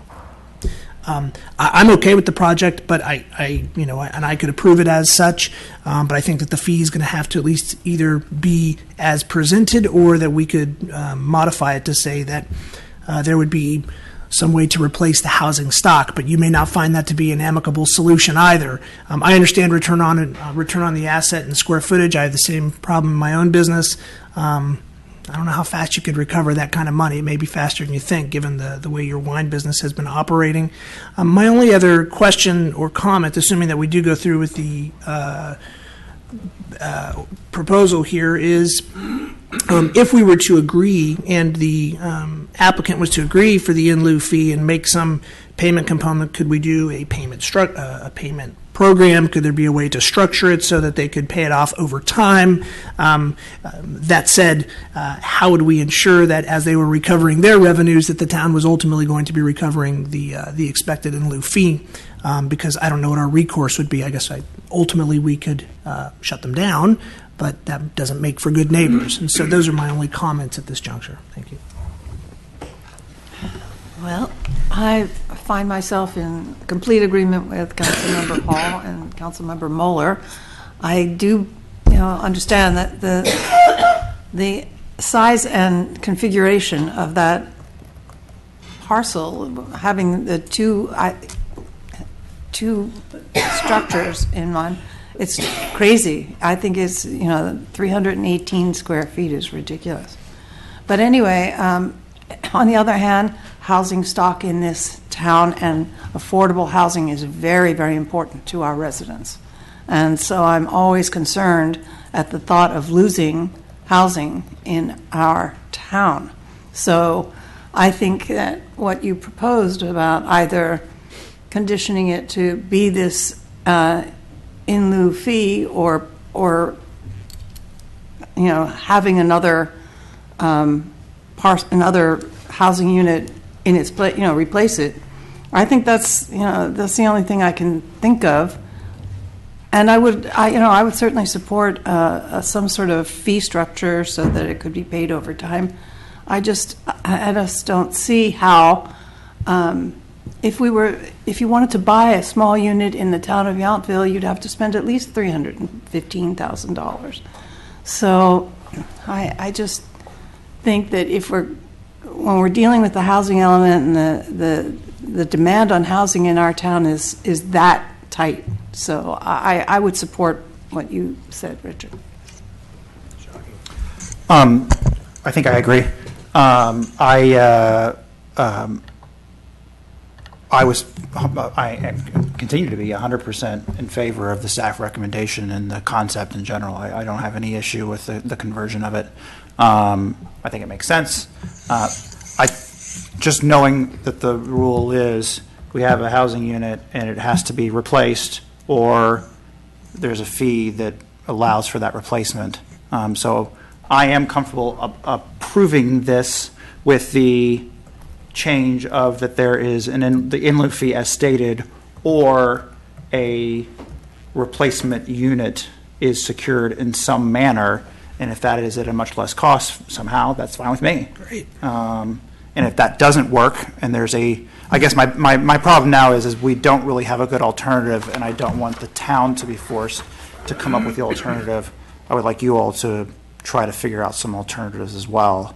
And I think the primary concern that I have is if we make a change on the fly on an approved master development plan with a rental unit, we have many other development plans that have been approved in the last 5 years that have small rental units. Why would Heston not come someday and say, we want that as X? Why would, I'm sure that Priest Ranch is watching right now going, can we convert this to Y? And I just think we can't on the fly come up with just sort of a number that is not based in reality, because some people may just come and say, fine, right. $200,000, no problem. Yeah. So that's my issue. So that would be the change that I'd be fine with, that might at least move this forward a little bit as opposed to continuing it. Hold on one second. Do I have the prerogative to open up? So I'm gonna reopen the public hearing. I'll allow the applicant to come back up. Is that okay with everyone? And then if anyone else in the public wants to comment as well, of course, I'll give that opportunity. I guess from my perspective, that you know, and to the worry that someone else is going to come and say, well, I want to convert my 1,000 square foot place to something. If you tied the in lieu fee to what they're trying to convert in terms of square footage, and make it onerous, but $1,000 a square foot just really feels punitive. And in the spirit of wanting that space there, that fronts Washington Street to turn commercial, you're making it almost impossible for someone to convert that space that size and pay that kind of rate, because it's just the return on investment isn't there. So I guess I would encourage you to consider saying, well, we're going to make it $500. We're going to make it $600, maybe even go to $700 for every square foot that someone wants to convert. And that way, if somebody comes to you and says, we want to convert 1,000 square feet, sure, that's $250,000. Hold on. That makes sense to me. And when you talk about doing something on the fly, I can appreciate that. We'd be happy to give people time to come up with a number. I just don't think that $1,000 a square foot is the number, and that makes sense to me that it would base it on a square footage kind of deal. So anyhow, that's my comment. Okay. Is there anyone else in the public who wants to make a quick comment? Not seeing anyone moving. I'm going to close the public comment again for the second and final time. Town manager. I do appreciate the applicant's concern, and I want to clarify, the fee is not $1,000 a square foot. Replacement. The requirement is either to replace the housing unit at their discretion or to pay an in lieu fee that is based on what it will cost the town to repurchase one of our affordable units. And that is the policy that would actually be in place. Should that go forward, that would be the same thing that potentially would be addressed in other situations. So it's not that we've established $1,000 a square foot. It's what is the vehicle that can replace the housing stock. And I think it's real important that the applicant and the public understand that that's what we're focusing on, is replacing the unit, not establishing a fee. Because in fact, if you go the other way, you have to stop the process at this point, because we do not have an in lieu conversion fee that's based on square footage. It is tied to what we've been able to determine to replace the housing unit. So it's a subtle, and I can appreciate that for this applicant's consideration, a 300 some square foot unit might not seem the same as an 880 square foot unit, but that's what it would ultimately take. I will just share for the record that we had a very decrepit 800 square foot unit on Yount Street without a driveway that recently closed escrow at $652,000. We had a property in close proximity to the applicant on the corner of Padroni and Jefferson, close escrow at $660,000 and submit a complete teardown. The reason I share that is we as a staff really struggle, but it is, I think, important that when we have the conversion of housing stock, we don't want to be the implementer. I think that's an appropriate consideration by the council.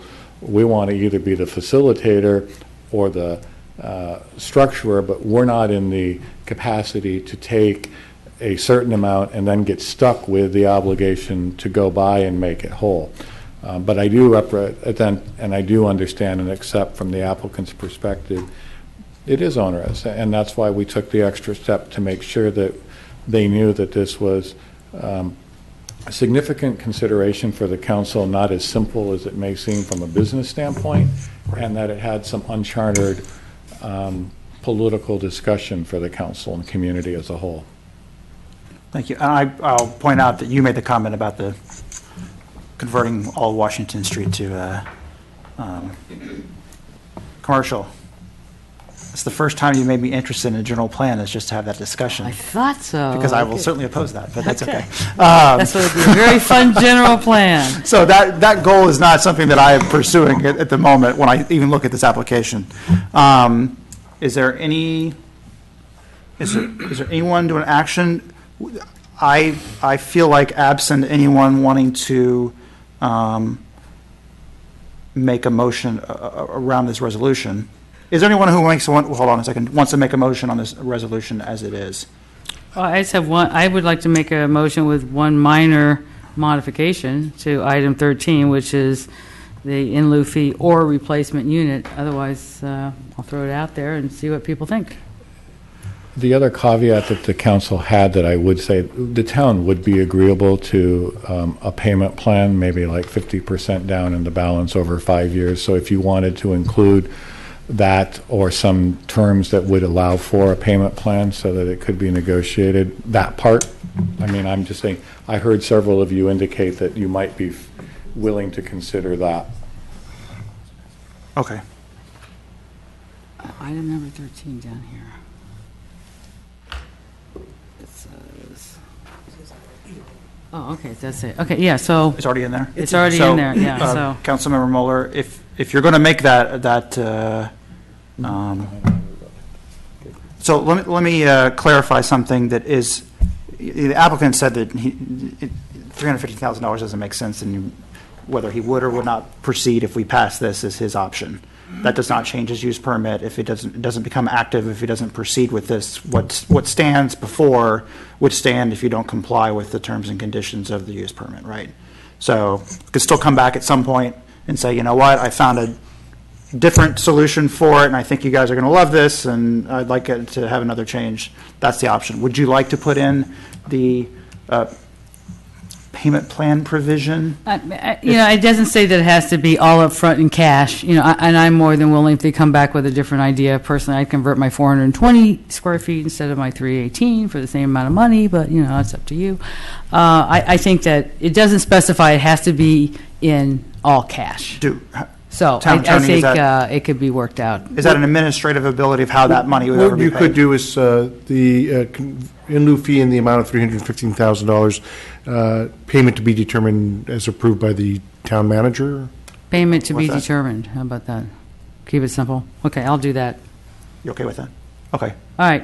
So I will make a motion that we approve resolution number 15-3223, approving master development plan amendment, including use permit amendment to allow the conversion of a 318 square foot detached residential unit into a private tasting room, and discuss housing conversion in lieu fee for Jessup Cellars located at 6720 and 6740 Washington Street, assessor parcel number 036-033-013, with the amendment that the in lieu fee payment plan can be determined.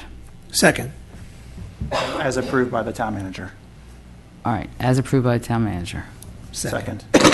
Okay, any other comments? I think what I would say, Roy, is rather than saying no, is I feel like at least you have some level of option, and you can look at if you need to make some changes, is better than you're just back to square one with zero. That's my personal opinion. You may not feel that way. All in favor? Aye. Aye. There's none opposed. That passes unanimously 4-0 with the mayor absent or abstaining. He didn't abstain. He recused himself. Let's make that clear. Is the mayor out there to return to the meeting? Still here. One resolution down. Thank you, Vice Mayor. Yeah, the next one's down. Okay, so we are now moving on to our administrative regular items. First one, continued from December 2nd, discussion about the plans for the 50th anniversary celebrations, and we have a couple parts to this. So who's starting with this one?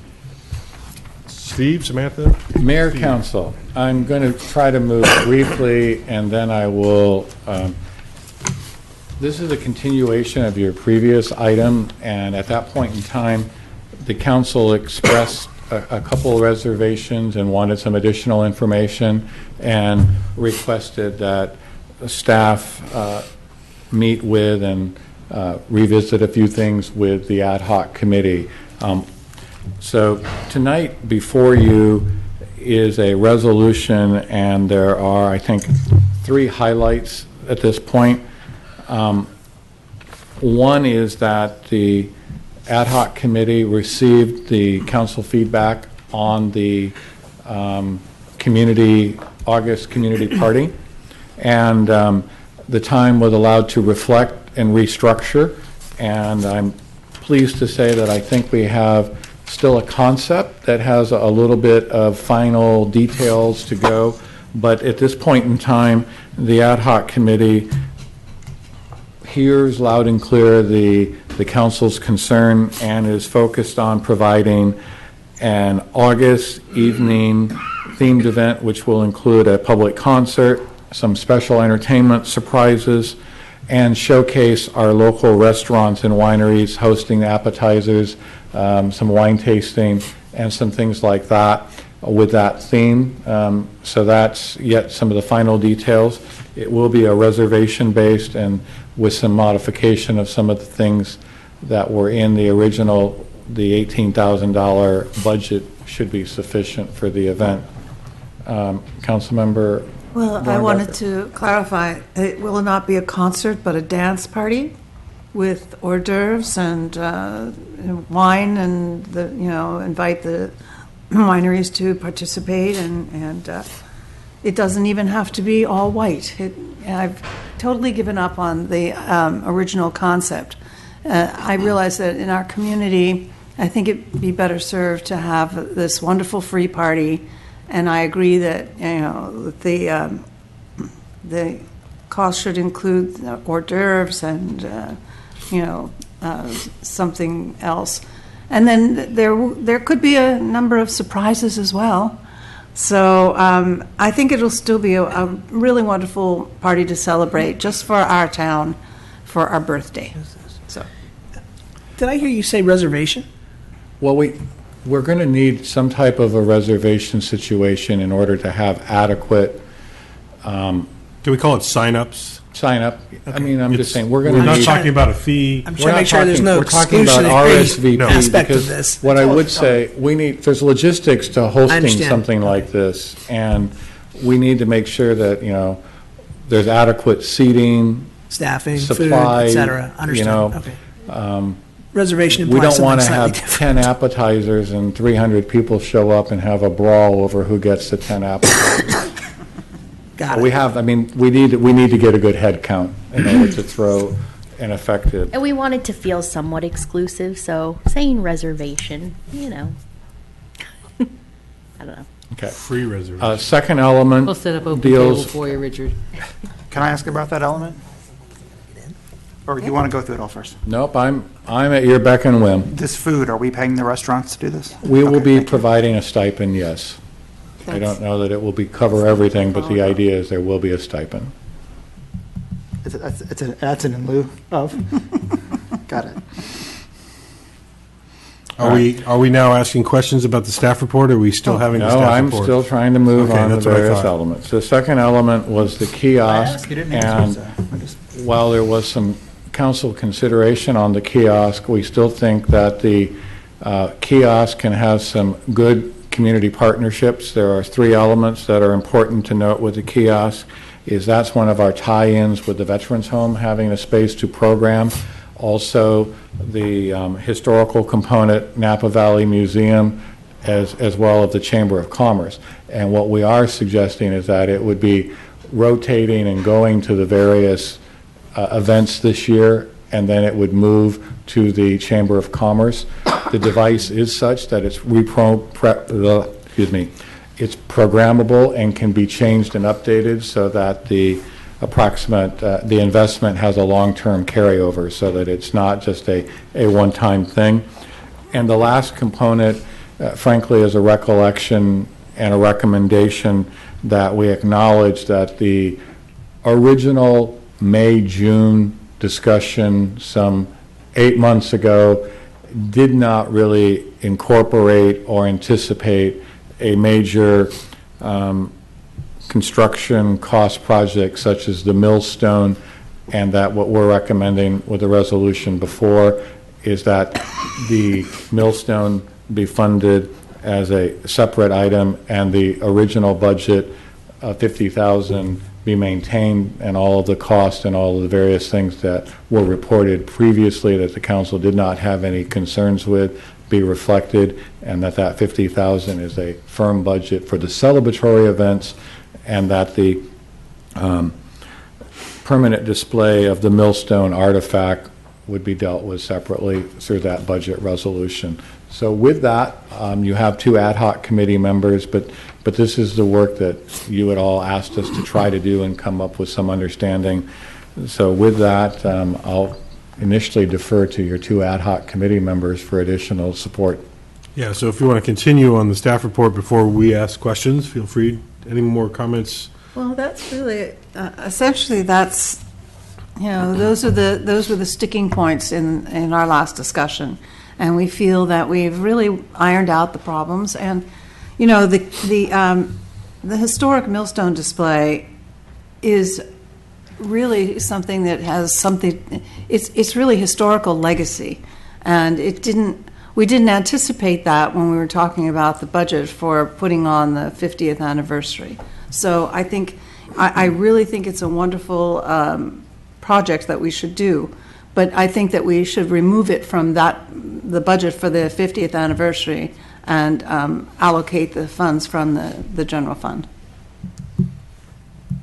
Councilmember Mueller, any additions to the staff report? I think everything's been covered so far, so Okay. might have some more after questions. Right, so questions, Councilmember Hall? Yeah, and I went through the materials, and I just have one quick question, and it's on the second attachment. It's the project list with the budget, and there's this Your Yountville 50th Anniversary website that I went and tried to find. It was supposed to be up, well, maybe it's December 2015.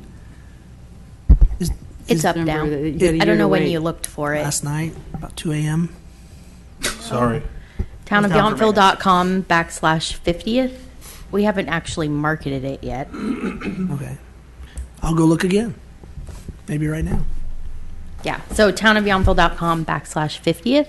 So it's on our website. It's on our website. It's a separate page. It's a separate page. 50th. Right. 50th. And one of the reasons we've had to slow down a little on this is we can't really promote all the stuff that's going on the page until the council has provided some clarity as to what all is going on. So that's fine. I just We're couldn't working find on it. the page, but we haven't actually marketed it in a big way yet. And then we also have a component of that we're working on with the Legistar that will bring the public input piece into that page. So this will actually be a summary of all the activities and events and in time, and it'll document kind of what's gone on and what's, okay. There'll be some videos It'll that be- we'll embed. We'll do the Legistar piece for public input. We're asking for the public to submit stories and photos and even videos through that piece with Legistar. So it's going to be pretty cool.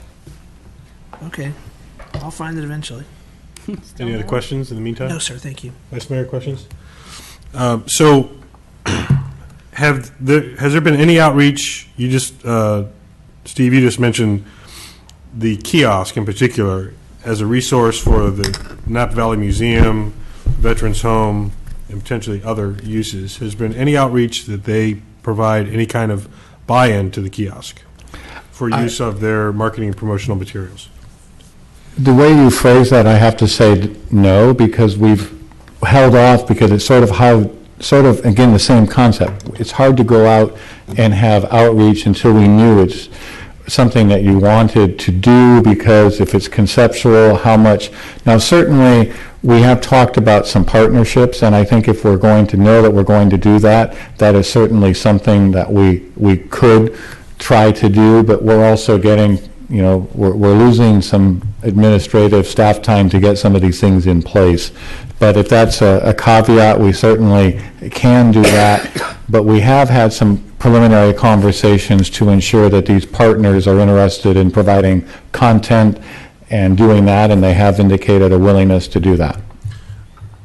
And I understand what you're saying. I disagree with it, however, in the sense that it was made clear, at least by Councilmember Hall, and there was some resistance, I think, beyond that, of the price tag for the kiosk. And so it seems to me that would have been the time to find out if there were partners that were going to help with that, not waiting until we were sure we were going to have the expense. That is the council's prerogative. If you want to remove that, that's your prerogative. Okay. And I'm not sure that there was some concern. I think it falls upon me to not have analyzed the wish list of activities in as earnest a way as I should have a while ago in terms of some of the pushback on what's coming up and what the expenses are. It's not, for me, it's not about the cost of these particular events. It's the community benefit that comes with the event.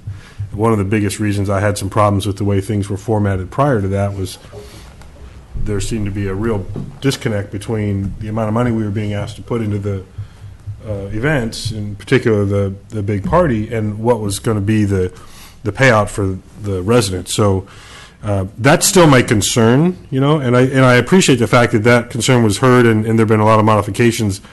It still exists for me that I would just want to make sure that all of these events are going to have the entire council and the entire staff's name on them, whether it's the ad hoc committee planning them or not. And so I worry that we get so far ahead of ourselves that it's hard for the entire council to then chime in on what's really happening. So I hope that that's not still the case.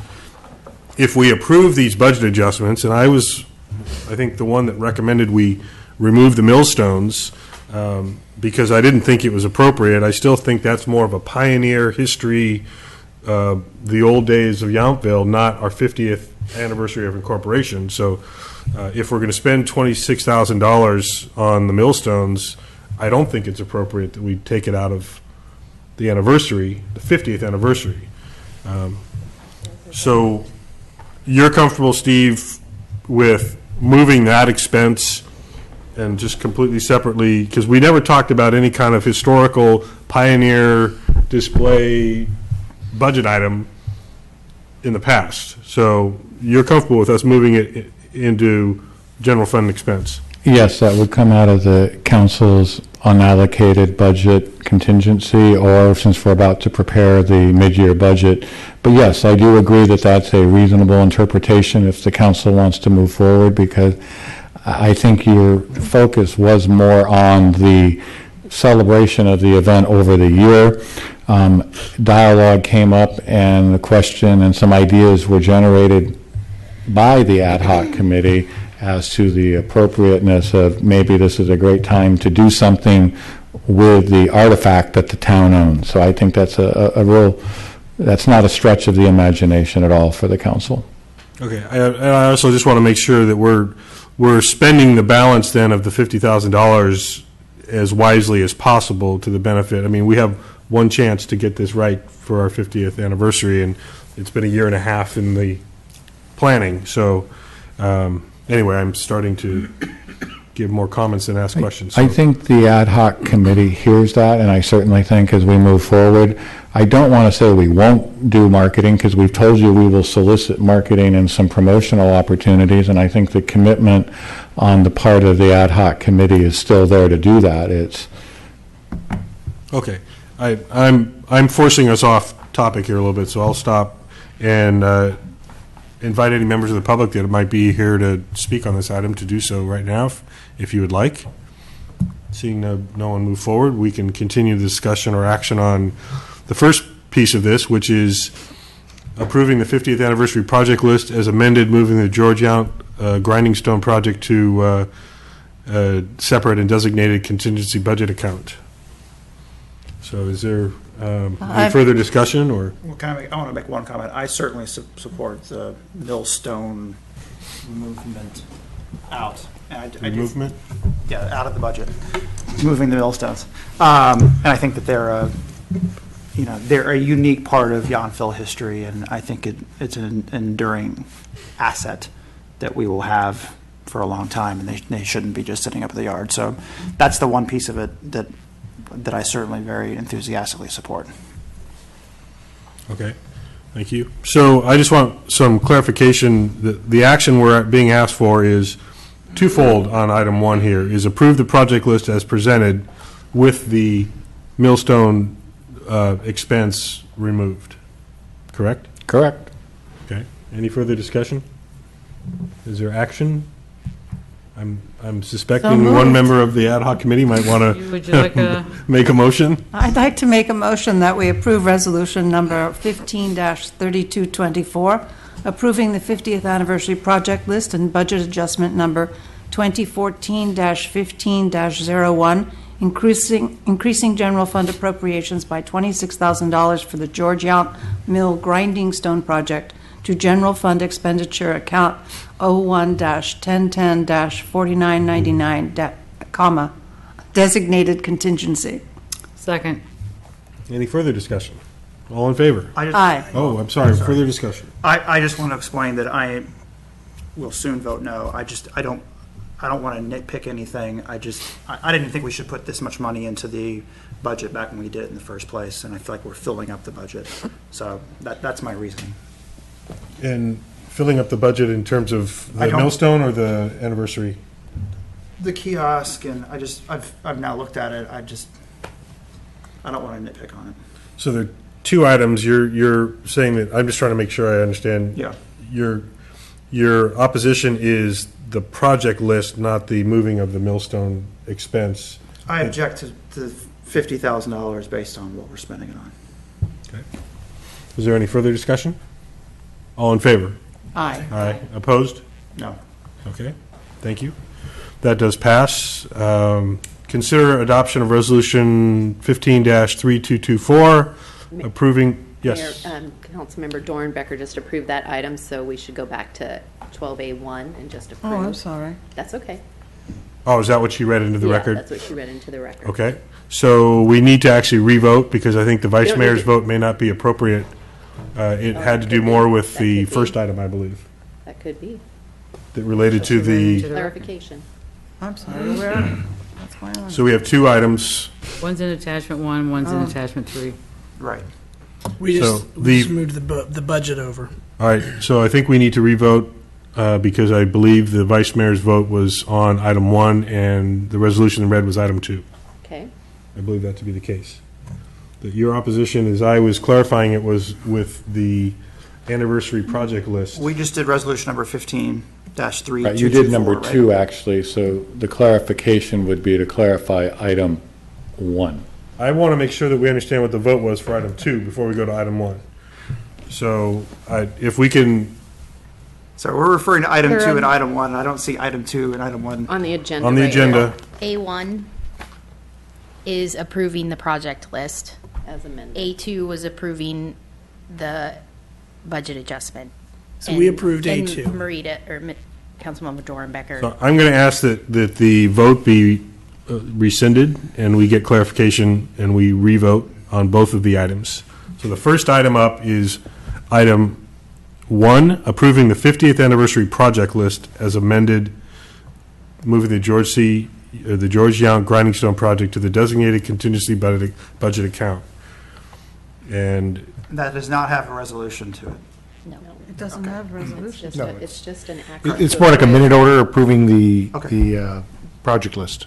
so, Councilmember Dornbecker, your motion would then be to approve that anniversary project list as amended and move the Grinding Stone project to the designated contingency budget account, but not listing the resolution. The resolution pertains to the second item in this. Okay, yes. So, The resolution says approving the 50th anniversary does. project list. We tried to and clarify and duplicate, but yes, it's partly because, the resolution that was introduced by Councilmember Dornbecker is appropriate, and it is listed under your agenda as item A2, and it does in the body reference the movement of the allocation. But, Steve, the problem is, I opened this agenda item as item 1. We had then we discussion will- about item 1. All right, then let's, And then the if you vote would was like item 2. to re-vote on that, we'll have the Thank clarification. you. So you're right. It would be minute order action on the first, and then a vote on the resolution, if that's what the council's preference. As a town attorney? Yeah, in other words, what being said is that you can not approve or not support the approval of the project list, but support the adjustment. And really what, you're breaking, it's fine to carve it out that way, that's fine. That's the way it's been presented to us. Right, and I agree. So since it's on your agenda that way, let's go back to item number 1. The first item, and I understand Councilmember Dornbecker would like to move approval of the anniversary project list with the amendment of the Grindstone project being moved outside of that project list in that budget item. And that's in a minute order action. Correct. And that's, I you agree with that? I do. I agree. Language? And Councilmember Mueller, do you second that I will. action? And any further discussion on item 1? All in favor? Aye. Aye. Opposed? No. Thank you. Item 2, if Councilmember Dornbecker, you would like to make a motion on the resolution number 15-3224, which is what you read before. Okay. I'm, It's not what you were before. Or if anyone else would like to do that. yeah, you want somebody else do it. Okay, well, I can do that then. It's not what she read before, but hold on. So Well, the problem is the resolution title is different than that's what is presented on the agenda. And the resolution, as it's written, lists the anniversary project list that was just voted on separately. All right, well, No, I'll throw the- this one the out there. We'll see if it resolution I works. have- I'd like to approve resolution number 3219-14, approving budget adjustment number 20. Hold on. Where's that? No, let me clarify. There was, all right, the original, I think I know part of the original staff report Attachment 3. has been provided, but there is the new resolution just focusing on the 50th anniversary project list, and the budget adjustment is the one that Councilmember Dornbecker read as resolution number 15-3224, approving the 50th anniversary project list and budget adjustment number 2014-15-01, increasing general fund appropriations by $26,000 for the George Yount Mill Grinding Stone Project to general fund expenditure account 01-1010-4999, designated contingency. That's what I did. Yes, and the third attachment is the original resolution that we did not approve, we continued. Right, So you didn't she- approve the original resolution back in December, so that's the done. little footnote that some of you were No, we're going not done. back and forth, and that's why, but the resolution for your action is the one that was just read. But that resolution is not, that verbiage is not what's printed in the staff report. It's not. It's on the resolution, but it's not in the staff report It's not on the recommendations. agenda. The agenda is different, understandable, that in the recommendations, it does not say anything about the project list. I see 1, 2, 3, 4 on recommendation is approve the 50th anniversary project list as amended. Right, and then number 5 is adopt the is separate. resolution. It makes no mention of the project I don't see list. any 4 and 5.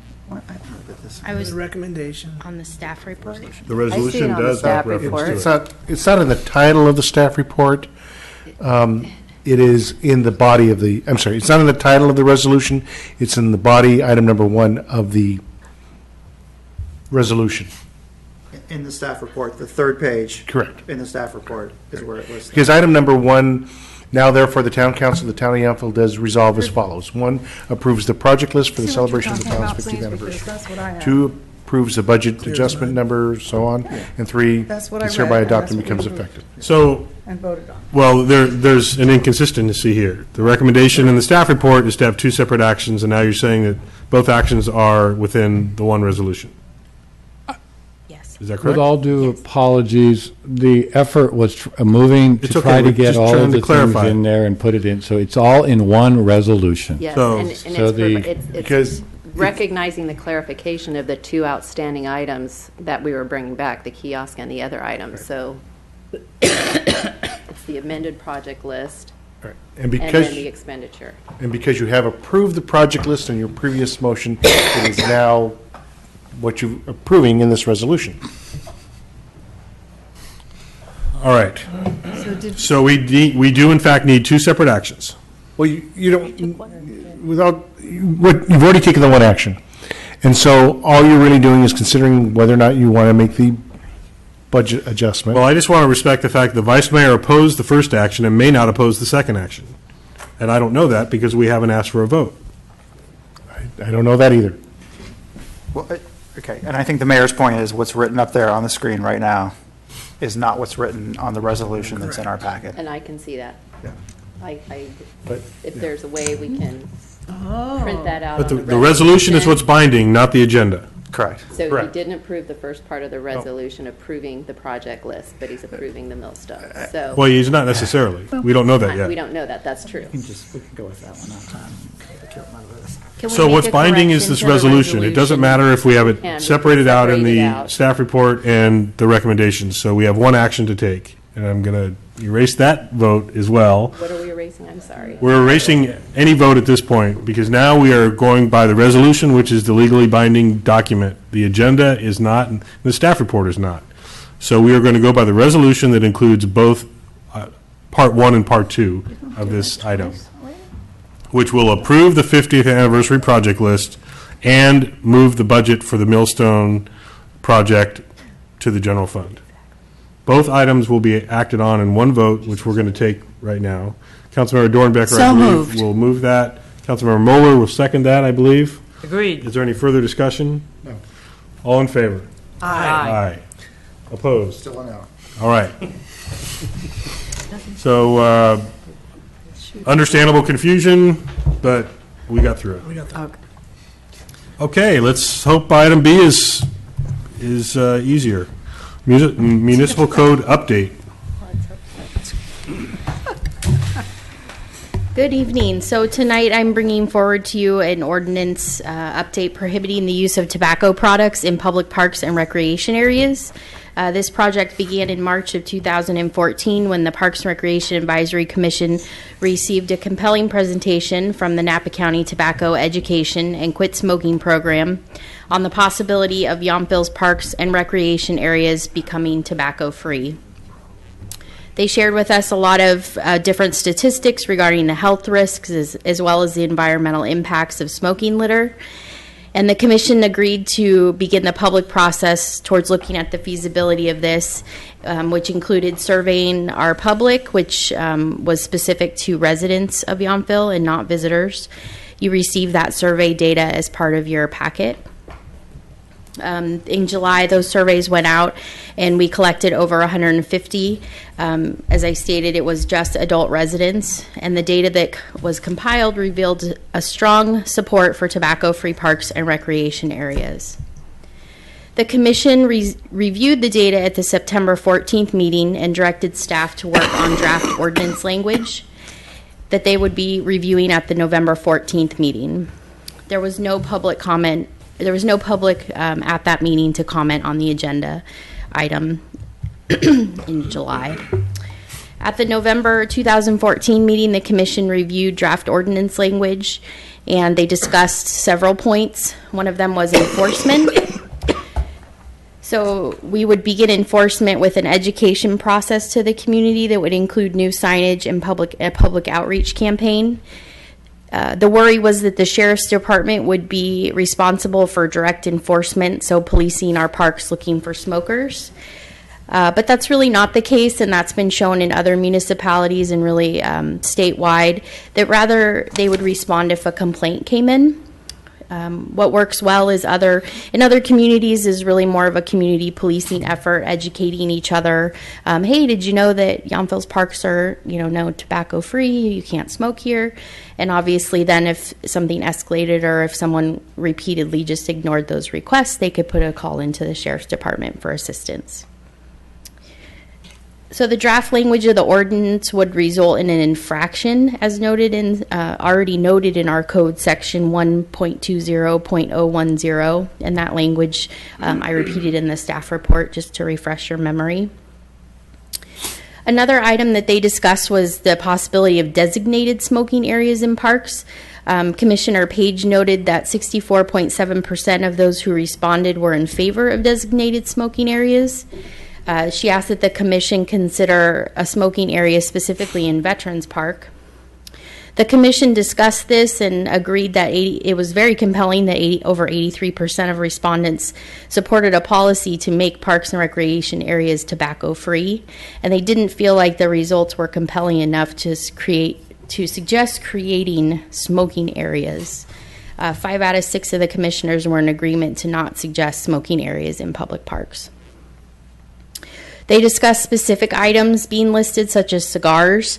We've been working very closely with Peggy Click and Jim Tennant, who's here tonight from the County Tobacco Coalition, and they helped us draft what's most current language, which includes electronic cigarettes or similar nicotine delivery devices into the language.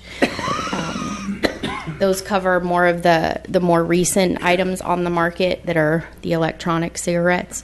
But then it also educated us what really fell into that category of tobacco use, and didn't feel like breaking out individual items was necessary. Medical marijuana also came up, and staff, along with the town attorney, researched that and found under current SB 420 law, bars marijuana smoking in no smoking zones, and then also within several thousand feet of other specific locations, and that by prohibiting smoking in our parks and recreation areas, they would become no smoking zones, which would also prohibit medical marijuana use. So when we reviewed this information and at the November 2014 meeting with the specific ordinance language, there was again no public comment at that meeting.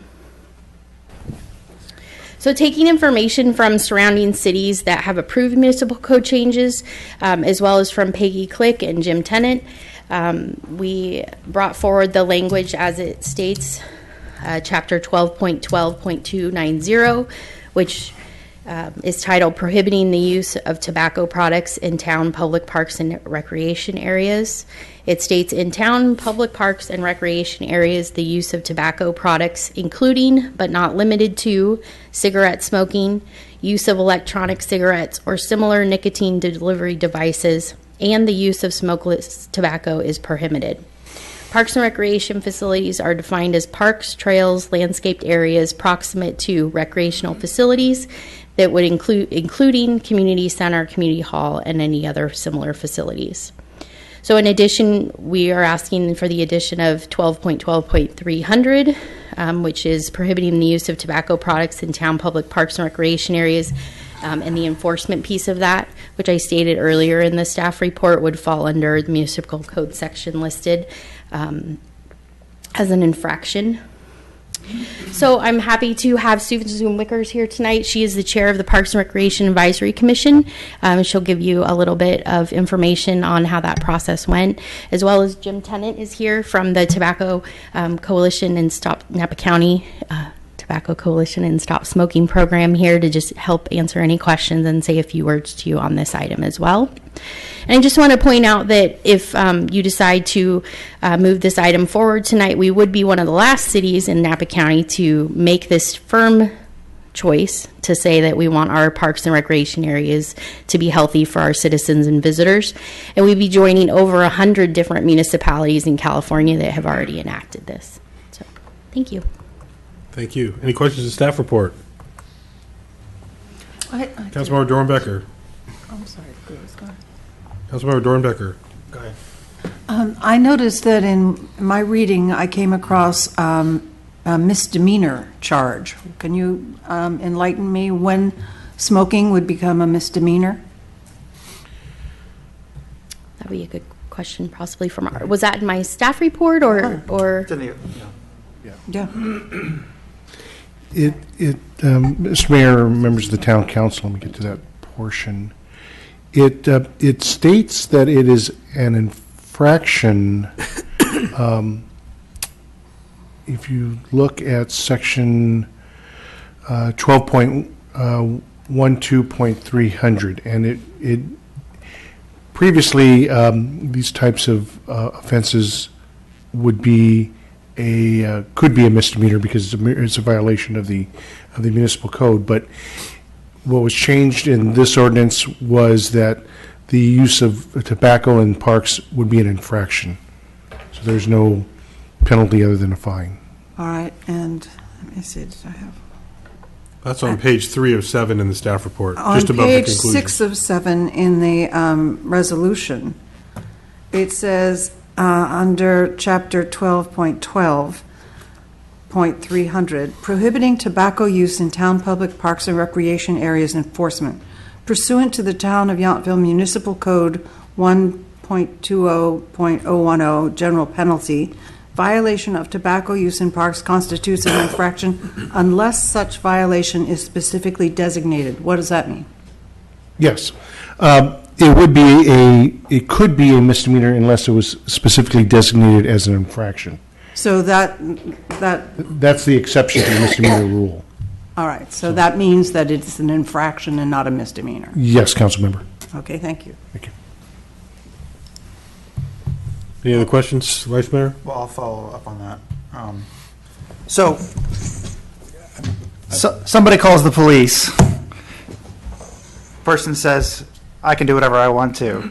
I mean, they're not going to arrest the person, are they? Or are they going to give a ticket? Or they're going to say, please don't do that? I don't understand. I mean, I think that's kind of the question is what happens.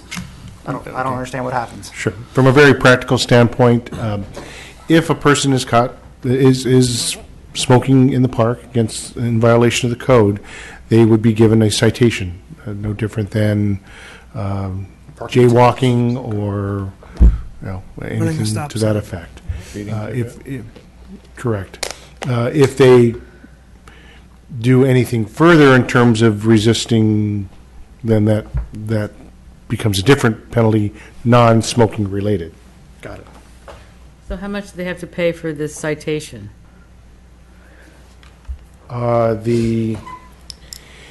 Pursuant to the provision it's a punishable by a fine of $100 for the first violation, $200 for a second violation within 1 year, or up to $500 for any additional violation of the same provision within 1 year. Okay, thanks.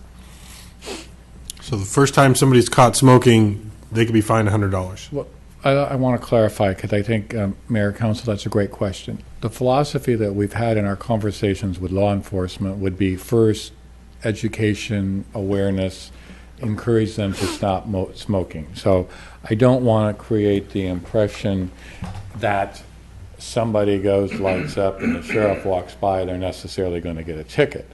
Now, if that person continues to exhibit it, doesn't respond, or gets called back, then that's when the deputy's discretion to move forward. So I just want a little clarification on how we would anticipate that really would happen if somebody was refusing. Obviously, we have signage that we would need to put up to encourage and support, but I mean, I don't want to create the impression that the deputies are going to be hanging out in the parks looking for people with a cigarette. No, and Jim can speak to this. I think that, and you probably, understand that anytime you add in something in an ordinance, unless there's some sort of potential for a violation, such as an infraction or a fine, what is the worth really of having it? So, of course, the intent is more education than it is giving someone a ticket, but you really do have to have some level of infraction or enforcement to put any type of teeth behind something such as this. I have a couple questions. I see a difference, and I was impressed with the thoroughness of some of the potential what do you call it, nicotine delivery devices that were identified, but you're referencing smoke-free, and then in some areas you say tobacco-free. And I do consider them two different things. And I believe I saw in the resolution, you are even including outlawing non-smoking tobacco. Is that accurate? Yes. Smoke-free. So it's actually tobacco-free, not just smoke-free. So you cannot chew tobacco in the parks according to this ordinance. Yes. So it's really tobacco-free, because if this is about smoke-free, that's a little bit misleading. So the title is tobacco-free, or prohibiting tobacco use in town public parks and recreation areas? I'm just pointing out that for me, there is a kind of a confusion of what we're talking about prohibiting when we say quit smoking programs and smoke-free parks, and then we say, by the way, can you put a nicotine patch on your shoulder, or is that a nicotine delivery system? I don't want to overword this, but I also want it to be clear what we're trying to do. If I may attempt to address that, Mayor? Yes. Yeah, and you're correct in highlighting the fact that the title of the ordinance does state prohibiting tobacco use. As we go to the specific section on the ordinance itself, which is item number 1, amending chapter 12.12.290, and it states in town parks and recreation areas, the use of tobacco products, including but not limited to cigarette smoking, use of electronic cigarettes or similar nicotine delivery devices, and use of smokeless tobacco is prohibited. So the including but not limited to would, if somebody is chewing tobacco, as using that example, that is a tobacco product that would be prohibited. But an electronic cigarette is not tobacco. a tobacco product. I know we're all against them all of a sudden, but we It's just a because of the language that is there, it is. Hold on, I'd like to hear the town attorney's response to the question, please. The use of electronic cigarettes or similar nicotine delivery devices, and I don't smoke cigarettes or electronic cigarettes, so I'm not that familiar with the nicotine delivery approach of that item, but it is specifically designated as a prohibited use. And if you had, Jim is very knowledgeable as far as what contains tobacco and what doesn't, so he may speak to that as well. And maybe that can be a clarification when we finish with the questions about the staff report. Vice Mayor, yeah. well, you talk about state law has some provision about non-smoking areas don't allow marijuana, or I assume other smoke products, but I have an issue with the fact that it says the use of tobacco products, including but not limited to. It's not, marijuana is not a tobacco product. I don't see where we substituting tobacco and marijuana. I mean, and the language does not seem to. It's already, marijuana is covered under its own law, because within that SB 420 law, it states that you cannot smoke marijuana in a no smoking area. And so by designating our parks and recreation areas tobacco free, including but not limited to cigarette smoking, blah, blah, blah, you're saying that's a no smoking area. So the state law is, Arnold. And because it's a no smoking area, SB 420 prohibits the use of that product in a no smoking area. It does not have to be designated in our specific ordinances to be in violation of state law. But there are two different things here. This is prohibiting smoking, and it's prohibiting tobacco and nicotine specifically. It's prohibiting tobacco products. And smoking, because you're saying would be smoking is a it's already tobacco prohibiting any other kind of smoking of anything else, Well, which is stated here as marijuana, correct? Marijuana came up. I would assume because you can legally smoke marijuana under certain circumstances, but you can't legally smoke such as like crack cocaine legally. So that would already be something that is against the law. So if somebody, so what we're saying, and I'm not disputing, I'm just trying to make sure that we're clear on what we're trying to say here. if somebody has medicinal marijuana, a permit, and they smoke medicinal marijuana legally, they cannot do it in our parks according to this ordinance. According to state law. State law. Already, they can't do it. Correct. But we haven't designated them as smoke-free areas yet, so that has to happen before it's prohibited in our parks. Exactly. But if we do say smoke-free, then that includes medical marijuana that may be legally smoked by somebody who has a permit to do it. We're saying they can't do it in the parks. And these are all excellent points, because if we can adjust the ordinance to make it clear that it's not just the prohibiting tobacco use, but making these no smoking venues, so that the language that's stated here is prohibiting tobacco use in town public parks and recreation areas, and designating these areas as no smoking or non-smoking facilities or non-smoking areas. So let me ask a very general question that I maybe should have asked first. How much of this is boilerplate based on what you're saying? You're saying we're the last municipality in Napa County to do this. Do they all have the same language that No. has already addressed these issues? A lot of it has progressed over the years. So, say Napa that enacted this 8 years ago did not include things such as the e-cigarettes and that type of nicotine delivery device language because they didn't really exist. So it's evolved. The most recent was American Canyon, which actually went into a lot more detail. And part of their infraction piece was that you had to attend a tobacco education and quit smoking class if you received an infraction. And so it's really an adaptation of that and the professional input from Peggy Click and Jim Tennant on what they've seen working.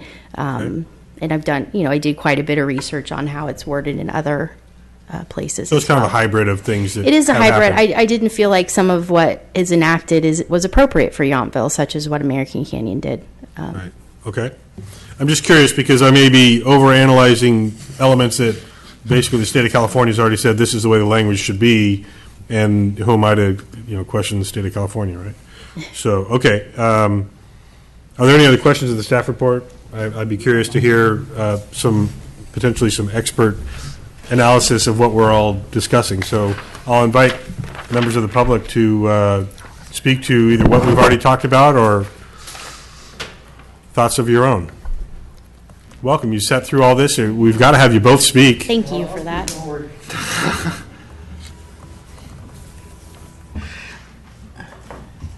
You just bend that thing down. I think you'll be okay. Okay. Thanks, John. There you go. I'm Susan Wickers, 1899 Hopper Way, and I'd like to say good evening to the council and to the staff. I might warn you that I've already been in a church today, and it is still structurally sound. So you should be glad that the building here has been seismically retrofitted, and I'll forward my comments, or go to forward now. So indeed, I'm a member of the Parks and Recreation Advisory Committee, and we have felt very strongly about this topic since most of us do participate in some way in the parks, bocce, picnicking, and so forth. And so we were very happy to find out when we broached the idea that we already had somebody who was not going to necessitate our reinventing the wheel. And that is that Jim and Peggy had already done so much work here and were more than generous in coming to our meetings and giving us a lot of the information that we need. So we studied it carefully and asked questions and did indeed eventually send out the surveys. And here is where I'd want to particularly thank Sandy Fagan, Violet Hover, and Jennifer Carvalho, who were most of the committee that participated in collecting the surveys and did a great job there. So my purpose here now, in addition to thanking staff and all those who participated, is to just know that you're going to carefully consider the topic, and we approved the idea of bringing it forward to you for your consideration, and we hope that you definitely will consider the ordinance. So thank you. Thank you. Welcome, Jim. Good evening, everybody, members of the council, mayor, vice mayor. My name is Jim Tennant. I'm the chair of the Napa County Tobacco Advisory Board, which is a volunteer organization, but we work very closely with Peggy Click and her staff, and Peggy is under CanV, but is the county quit smoking and tobacco education person. She knows a lot about it, and I've learned a lot about it over the years. And I really want to thank Samantha. She has done a great job, and your your Parks and Rec Advisory Commission are wonderful people to work with. You are the second last jurisdiction in Napa County. The last will be Calistoga. For no other reason than we just couldn't do everybody at the same time. There's no reason why you're first or last or second last. I really don't have too much to add. I do want to mention the enforcement issue. It always comes up. Everybody thinks they visualize the police running around passing out tickets to everybody that has a puff of smoke coming out of their mouth, and that doesn't happen at all. Police almost, without exception that I know of, are in favor of this. You have a letter, I believe, from the Sheriff's Department saying that they are in favor of it. We have a member of the Napa City Police Force on our Tobacco Advisory Board, and he's very supportive of it. He says it's a great thing because it gives the police something to go and talk to somebody about if they're smoking.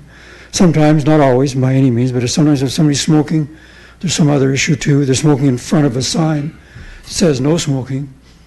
Maybe the police do want to talk to him. I don't know of anybody that's ever received a ticket in Napa County. It just doesn't happen. The enforcement comes from the signs, and to a lesser extent the citizens. Once in a long while the police get involved.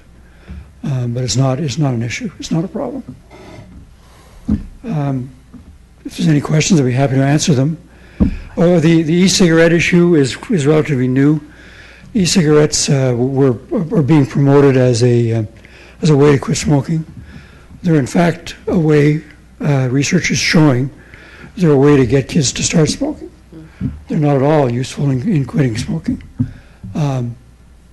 So they're in my opinion, a terrible thing. And they certainly should be included in any non-smoking ban. They do deliver nicotine, so they are a tobacco product indirectly. But they should be specifically mentioned because they definitely are a very bad thing in my opinion. That's just mine. I don't have a lot of research on it yet. But the research we do have says that they're very bad.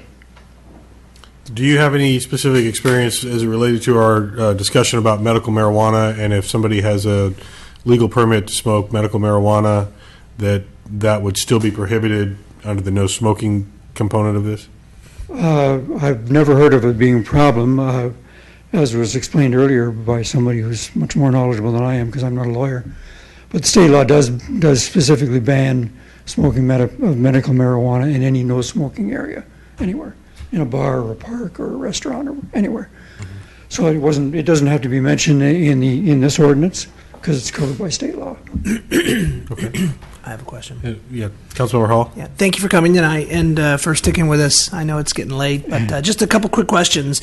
In the way that I read our ordinance as being written, I have a small concern. It was initially triggered by a comment the mayor made, and that was that a similar nicotine delivery device could be considered something that we actually encourage people to do, like use patches or chew gum.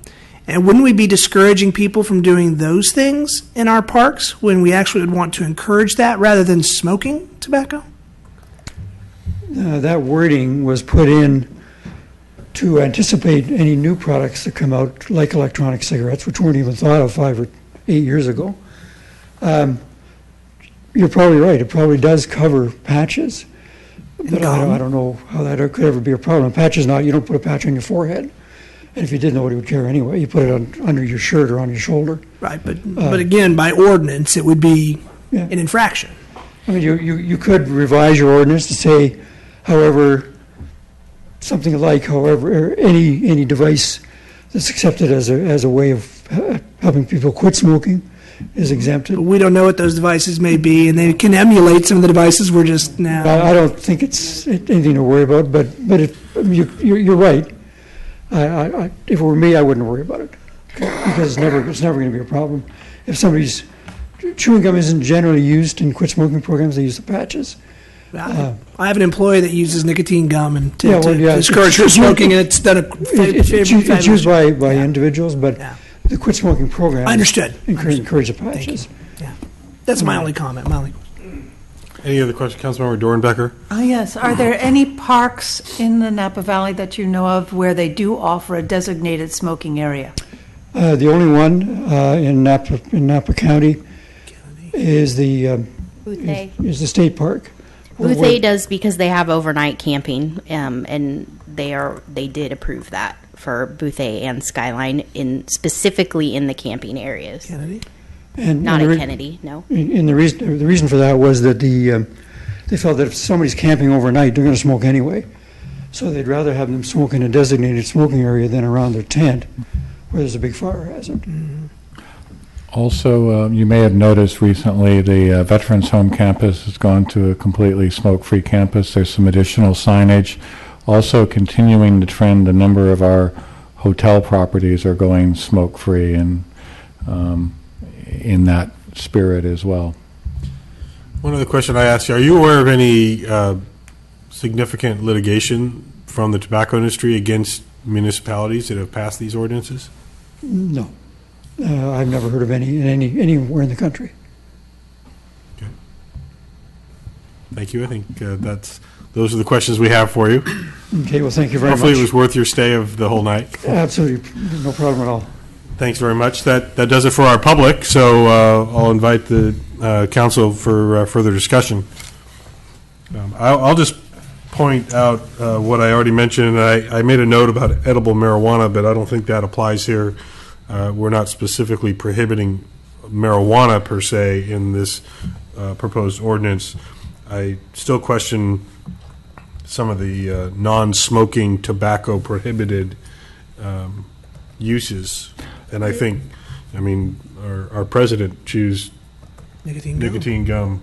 There are examples of devices that... My thought there is, I think the intent of the language was talking about devices like the electronic cigarette. So if you want to put a sentence in that said nicotine patches, nicotine gum... Excluding any nicotine cessation... Right. Those, are excluded. You can add that It's a little scary when you say that, because then the adaptation of that could say, well, my electronic cigarette is also a cessation device, but it's not medically approved. Right. I think that's the key. If you say it's medically approved, then we have the FDA stamp of approval. I think we understand the intent there, and I think if that's the council's concern, adding a sentence, medically approved nicotine cessation devices such as a patch and chewing gum are not addressed, are not covered by this ban. Yeah, I think we can just add that, or have it be its own sentence. I think that's an easy enough thing if that's what you all believe is appropriate. Are there other comments, concerns about the proposed ordinance, Vice Mayor? Well, I think I was inviting the Vice Mayor. Oh, Vice Mayor, go ahead. Over here. Oh. Okay, so first of all, I think the idea of not having smoking in parks makes sense. I don't understand why we don't say in the ordinance itself, no smoking in the whole in marijuana. And I bring that up because we are, and we all know it, we are on the verge in this state of legalizing marijuana for any reason and everybody's going to love it and it's going to be wonderful. And we're now going to things that don't even deliver tobacco and outlawing that on the precipice of talking about how wonderful marijuana is and that we're going to legalize it completely for everybody. We all know this is going to happen. I just find this whole scenario But it doesn't preclude bizarre. that, because... So can we add marijuana smoking into the ordinance? Because we know it's going to be legal soon, and we're talking about these ill health effects, and we're soon going to be having parties in the streets about how wonderful marijuana is while we're trying to get rid of nicotine delivery devices. The answer to that is, in our parks, yes. And actually, while this discussion's been going on, I actually pulled up the language from SB 420, which is now codified in the Health and Safety Code of the State of California, which provides that a qualified patient or person with an identification card to engage. It does not authorize a qualified patient or person with an identification card to engage in the smoking of medical marijuana under any of the following circumstances. And the first item, which is A, in any place where smoking is prohibited by law. So if we want to specifically designate no marijuana smoking, and that would also include those who have a qualified identification card to smoke medicinal marijuana.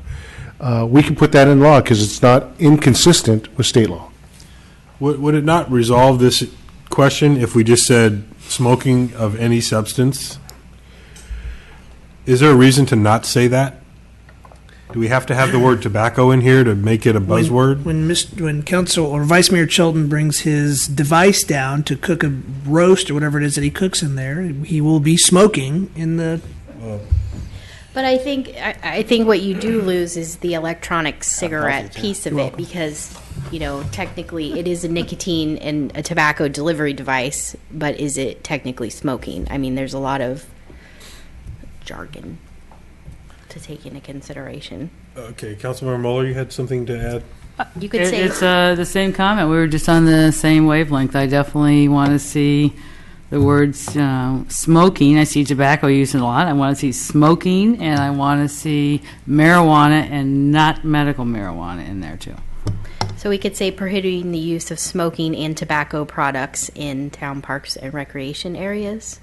Is that kind of what we're heading towards? And then include marijuana under the use of tobacco products or the use of tobacco and marijuana products, including but not limited to. Is that kind of where we're heading? Right. It would be in the caption that it's clearly stated, no smoking. No, I want that in there. Okay. No smoking. And then prohibiting no smoking, and then also prohibiting tobacco uses. And then in the text itself, underneath the caption, it would be the use of tobacco products, including but not limited to cigarette smoking, goes on. And in addition, the use of the use of marijuana, and I'd make it clear, either even by those who have a qualified card, is prohibited in Yountville parks. So we get back to tobacco products includes nicotine by definition, correct?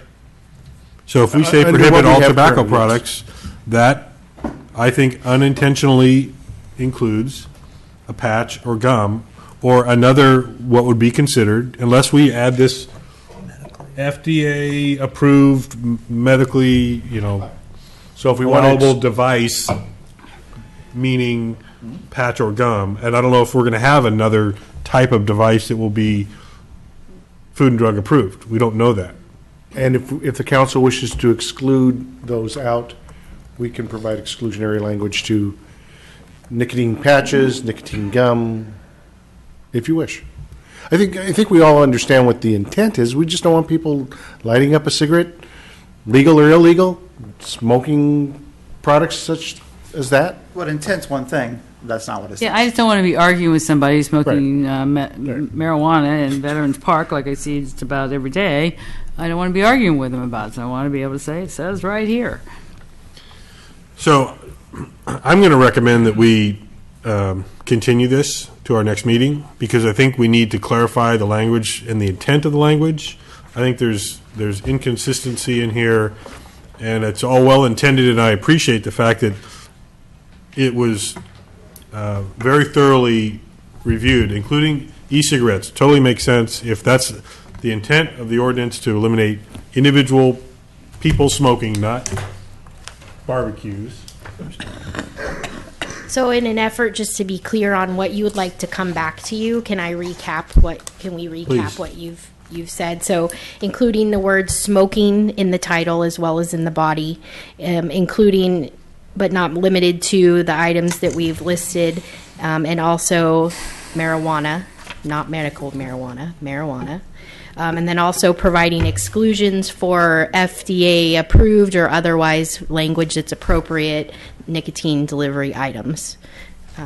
Is there anything else that I'm missing from your discussion? So you're saying, when you say add the word marijuana, prohibiting tobacco, and are you saying you're considering changing the title, prohibiting tobacco use? No, we would say prohibiting smoking. It was prohibiting smoking and the use of tobacco products in town public parks and recreation areas would be the title. But that could, as defined. I'm just floating that. you knew where I was going. I'm back to the patch and the gum. To say tobacco products in the title, as long as we exclude it inside, is what at least I'm proposing. The council hasn't spoken to that, but I'm proposing that.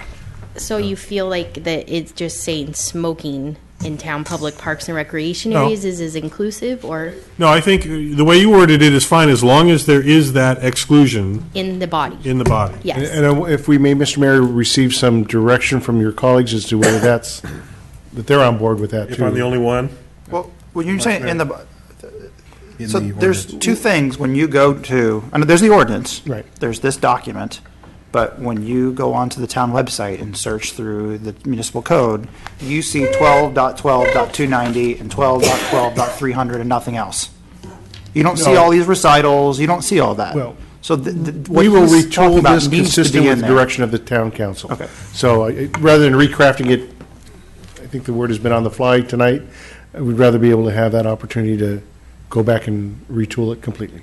I think the Vice Mayor's point is a good one in that some kind of recognition that there are permitted uses within the title, if it's not overly burdensome to add that language in the But title. in the caption of the ordinance is merely that. It's not your law. It is a announcement to the world as to what your intention is, but under the words where it says Town of Yountville Ordinance Number 15-430, that caption is just merely it's like a table of contents, if you will, not the text of the book. And we will retool that consistent with the direction of the town council. I'm just trying to get some clarification on the nicotine patches and chewing of nicotine gum. Well, my thought is that we need to have an exception in the recitals for that. If I agree. I think we're just looking for, if there's a consensus, we're going to bring this all back. consensus. The title is going to include no smoking and a few other little things. I think we're basically just enhancing, and we're being ready for 2016. When marijuana is legal and So everybody's you will loving it. have a prohibition. we've changed on the ordinances book. before. Yes. Yeah, for sure. We were just trying not to bring it back to every year with a new nicotine delivery device or Well, whatnot. So we don't know what we don't know. Yeah, we don't. So we'll include you for that. I your think we've input. got some. And if we can have a motion, Mr. Mayor, to refer this back to staff and bring it back. Continue to our next regularly scheduled meeting. Yes, sir. I so move. Second. All in favor? Aye. Thank you. And just to be clear, I think you're getting some clear messaging from the council that we support this idea, and we very much support the time and effort put in by our commission and our experts, that this is just about, we don't want to do something we don't mean to do with the language of the ordinance. So I think there's definitely support to push this through. Thank you. Thank you very much. Thank you very much. Okay, we're going to move on. What just happened? We have another item. We're proposed mandatory waste and recycling services. I'd like to think of it more as a continuation of draft ordinance ideas rather than garbage, but we will move forward. Sorry, okay. This item, I'm going to go as quickly as the council would like because you've had some prior discussion on this. Staff, based on prior council feedback and direction, has put together what would be the workings of a draft mandatory recycling and refuse collection ordinance. The elements that I think are important to recognize is that the town is seeing an increased trending where a number of residents are not choosing to subscribe to garbage service. The end result is that garbage is ending up someplace, In some cases, that's their friends and neighbors' garbage bins with or without permission. In some cases, it's in town public park and street refuse containers, and in some cases, it's private business bins and direction. So what we see, especially in the neighborhood I live in, the Oak Circle neighborhood, is one of the higher offending neighborhoods in terms of household garbage being dumped. So we're also seeing approximately 15% of our water customers do not have garbage collection.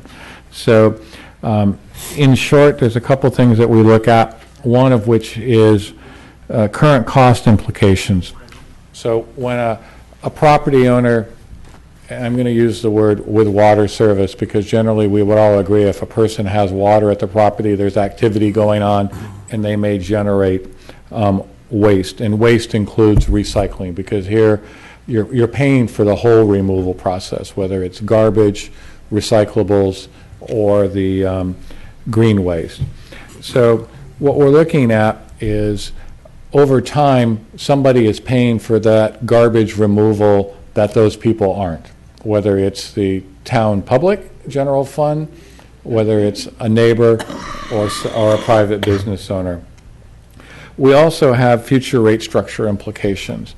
The town is a part of a JPA structure. The JPA structure authorizes and negotiates the exclusive franchise agreement. Typical of most solid waste franchise agreement, there's a rate of return that is a guaranteed number for the waste hauler, principally because of the significant fixed cost up front and then labor. The illustration I want to make, kind of a real simple thing, is if you live on a street with 10 houses and only 7 people have garbage service, the truck has to drive by all 10 homes, the fixed cost of all of that, and instead of dividing that cost by 10, you divide it by 7. Those 7 people pay more. So what we have here is more of a fairness and equity situation. So town attorney and I have worked. We did some research. We've followed some ordinances. One, we tried to provide updated, more clear definitions. I will point out the last time this topic was addressed was 2001, so it's a little old. Secondly, we tried to be really clear on intent. Mandatory service is required if the property owner has water service. If the property is vacant, then they're not required to have water service. And then we will point out that the city of Napa has had mandatory garbage collection since 1999. City of Calistoga had mandatory based on JPA discussions, went away from it, and currently there's some discussion somewhat based on our reactivation of the conversation that they may look at it. So tonight what we put in front of you is a draft ordinance. We're not introducing the ordinance this time. We're just kind of making sure there's some feedback, and based on council input, we would either make modifications to the proposed draft ordinance, or if you tell us you've studied this and you no longer want us to pursue this, that's certainly direction that you could give staff. But the intention would be based on your feedback. If you provide direction, we will bring back the first reading at the next council meeting. So with that, Arnold and I are happy to take any questions. It's really pretty straightforward, and we've had some good feedback from Councilmember Moeller and Vice Mayor Chilton in terms of direction with regard to possible draft ordinance. I'm going to identify Councilmember Hall's Cheshire grin as having questions. I'm trying to thank you for the report. Are you saying, or is this implying that if we were to implement this ordinance, that anyone who had water service, we would also mandate that they had trash service? Correct. Okay, so now that I'm just making sure I follow your line of logic here, does that mean that for the people that currently don't have garbage service, that once they are mandated to have garbage service, the relative cost of my service is going to go down? I'm not going to offer any suggestion right away because of the franchise, but what I will say, it will have cost implications as rates are reviewed, but because it has a cost implication. Margie might be able to comment, or I should say Councilmember Moeller, but it will have an impact long-term on the rates. I don't know that the garbage company would give us an immediate rate reduction. But that's what you're implying.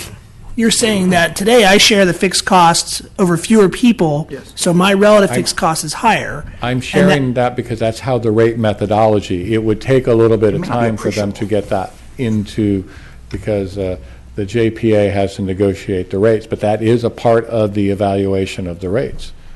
And you're certain of that? Yes. Yeah, I'm very certain of that. What they do, we guarantee Upper Valley Waste Management basically $1 million to serve as our waste hauler and to operate the landfill. But the town has nothing to do with that. I pay for it individually.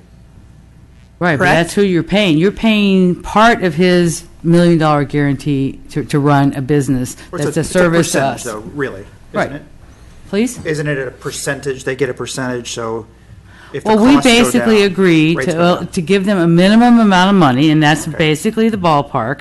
And we agree to, pay if there are garbage trucks, a certain percent of that when they need to redo those. We also pay to a lot of fees and licenses to keep, the landfill open and all sorts of things, because if we didn't make these guarantees, we might not even have a service company around. This is, based on a lot of old history, of course, since it's been around since the early 90s. There might be another hauler that could actually do all of this now, but that's why the JPA was set up the way it was. So as fewer and fewer people take garbage service, because we have a lot of single-family homes that are converting to second homes, then we've got fewer people in the pool to pay these guaranteed rates, these fixed costs.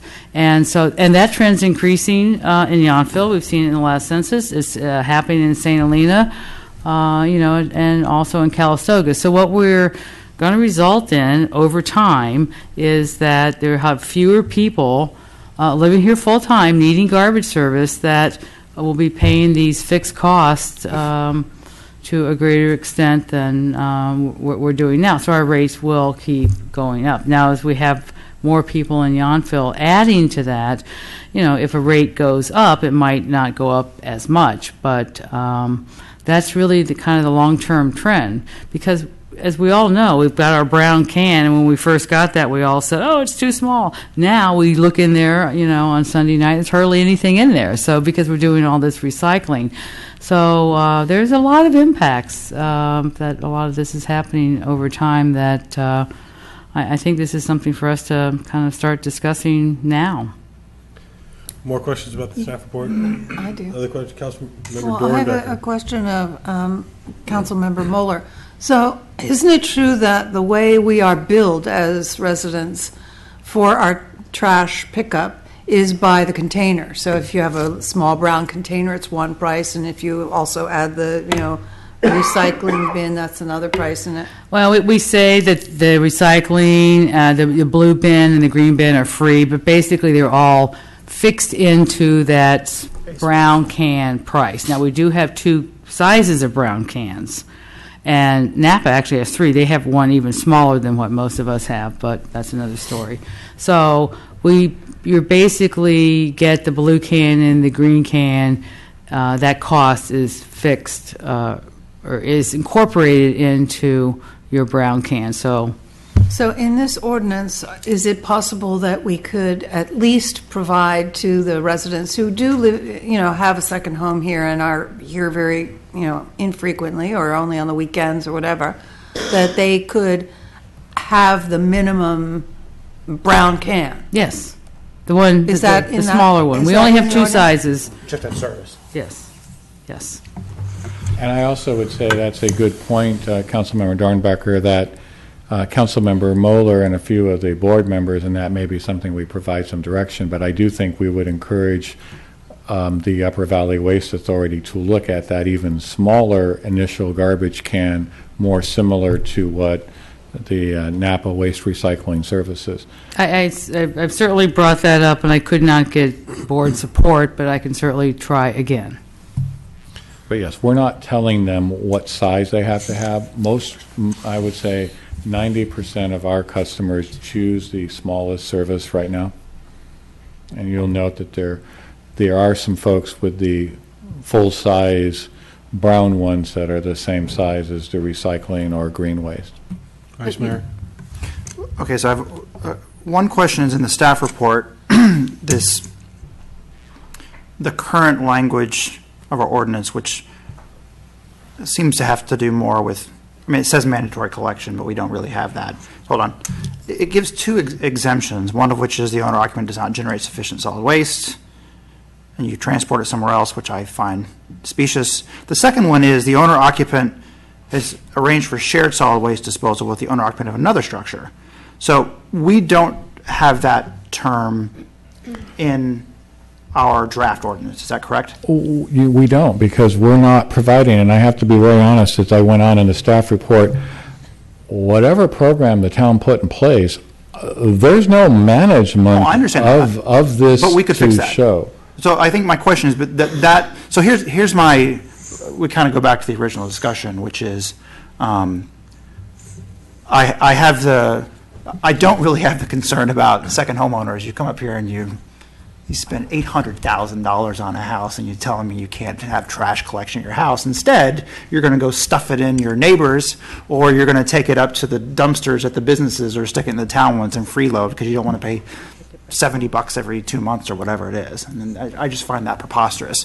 So it's about $20 a quarter. Yeah, it's not very. It's not even 70. Yeah. So every 6 months. Just the idea that that's a burden, I just don't really see that as a burden. What I see it as a burden on is that we're having other people pay for certain people to have trash service, in a kind of a freeloading manner.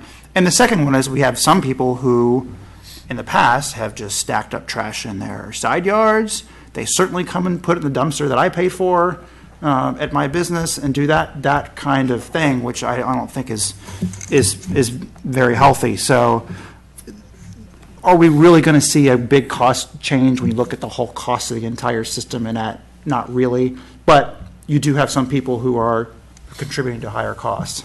So I do think it makes sense. The only thing that I see, and I haven't heard anybody, so I hope the paper writes an article about it, is do we have any substantive number of people who are sharing trash like next to two manufactured houses? My neighbor, who's in a single-family home, I mean, she puts her trash out once every 3 cycles because she generates so little trash that it really would make sense for her not to pay for it and to have some arrangement with a neighbor or whatever. That one is kind of okay with me if you can demonstrate, hey, I'm working out, but it may be that the enforcement mechanism is too complicated. Yes, I think that particular one, let me address the mobile home parks first, because first of all, the mobile home parks have different payment structures. In most cases, the garbage service is included as part of their in Rancho, it is included as part of your their fee, and of the also land that you don't own. And so we is have it not in Gateway? Right. We have a couple homeowners associations that also include, for example, Vista Condominium Project. The garbage is included, and they have Hopper Creek. So I'm just saying, we're saying they have to have garbage service. So if they have it that way, that's going to be. The concern that I have, Vice Mayor Chilton, is I think we need to lobby more on the smallest service, because here's the other thing. How does the hauler know what day to come? I'll use myself. There are weeks when I keep it out and I don't roll it out on Monday. But I don't know what week that's going to be, and the garbage company still has to come, because in some communities, especially in the summer, if you leave that, even if it's a small amount, it may still create a health smell issue. And then green waste is even, some people use that once a month, but when they do it, the whole thing is full. So we're not really set up to do that kind of an enforcement, and But I'm if just okay, so I understand. So if you're telling me that these different areas, like the mobile home parks, have the ability to just kind of get together and have a shared service, which is what you're saying they have. They've got mandatory service within their own, or they share one CAN with 2 units that are connected. That's already there. Then we don't, in my opinion, we don't need that exclusion. What I'm And it makes saying- it simpler. Right. I certainly don't like overly written, tortured legislation like the I'm last just item. saying the garbage is included in the monthly fee rental that is charged to the mobile home park residents. At Rancho, and Gateway is different. I think you're getting way too focused on the mobile home parks and their waste collection. Trying to respond to the question. No, because I know for a fact in my neighborhood there are people that share various types of cans, and they don't live in the manufactured home Right. situation. They, one person does a lot more landscaping than the neighbors, and they share one can. And there's recycle that's shared by 2 homes, and they don't even need to put it out every week. And so I find it surprising that we're instructed by the waste management to not put out cans unnecessarily, right? Like if they say if recycle isn't full or your green waste isn't full, don't put it out. Sure. And now, so how that affects the fee structure you're talking about, that we're being charged only based on the brown can, and that we're being discouraged from overusing the blue and green cans when if you've only got 25% recycled materials in there, you're encouraged to not bother to put it out. I'm not following you, Mayor Dunbar, on that, because that's not what I'm saying. Is the price is based on the size of the brown waste container you choose. But what we're talking about here is requiring every home, basically, to have 3 cans. They need to have waste service. If they choose, You don't have to get those. right, I'm just You're saying that all you need to have is 1 brown can. You still have the option to have a recycle can, and you still have the option to have a green waste Correct. can. That was my point, too. because some of those properties don't need the green waste.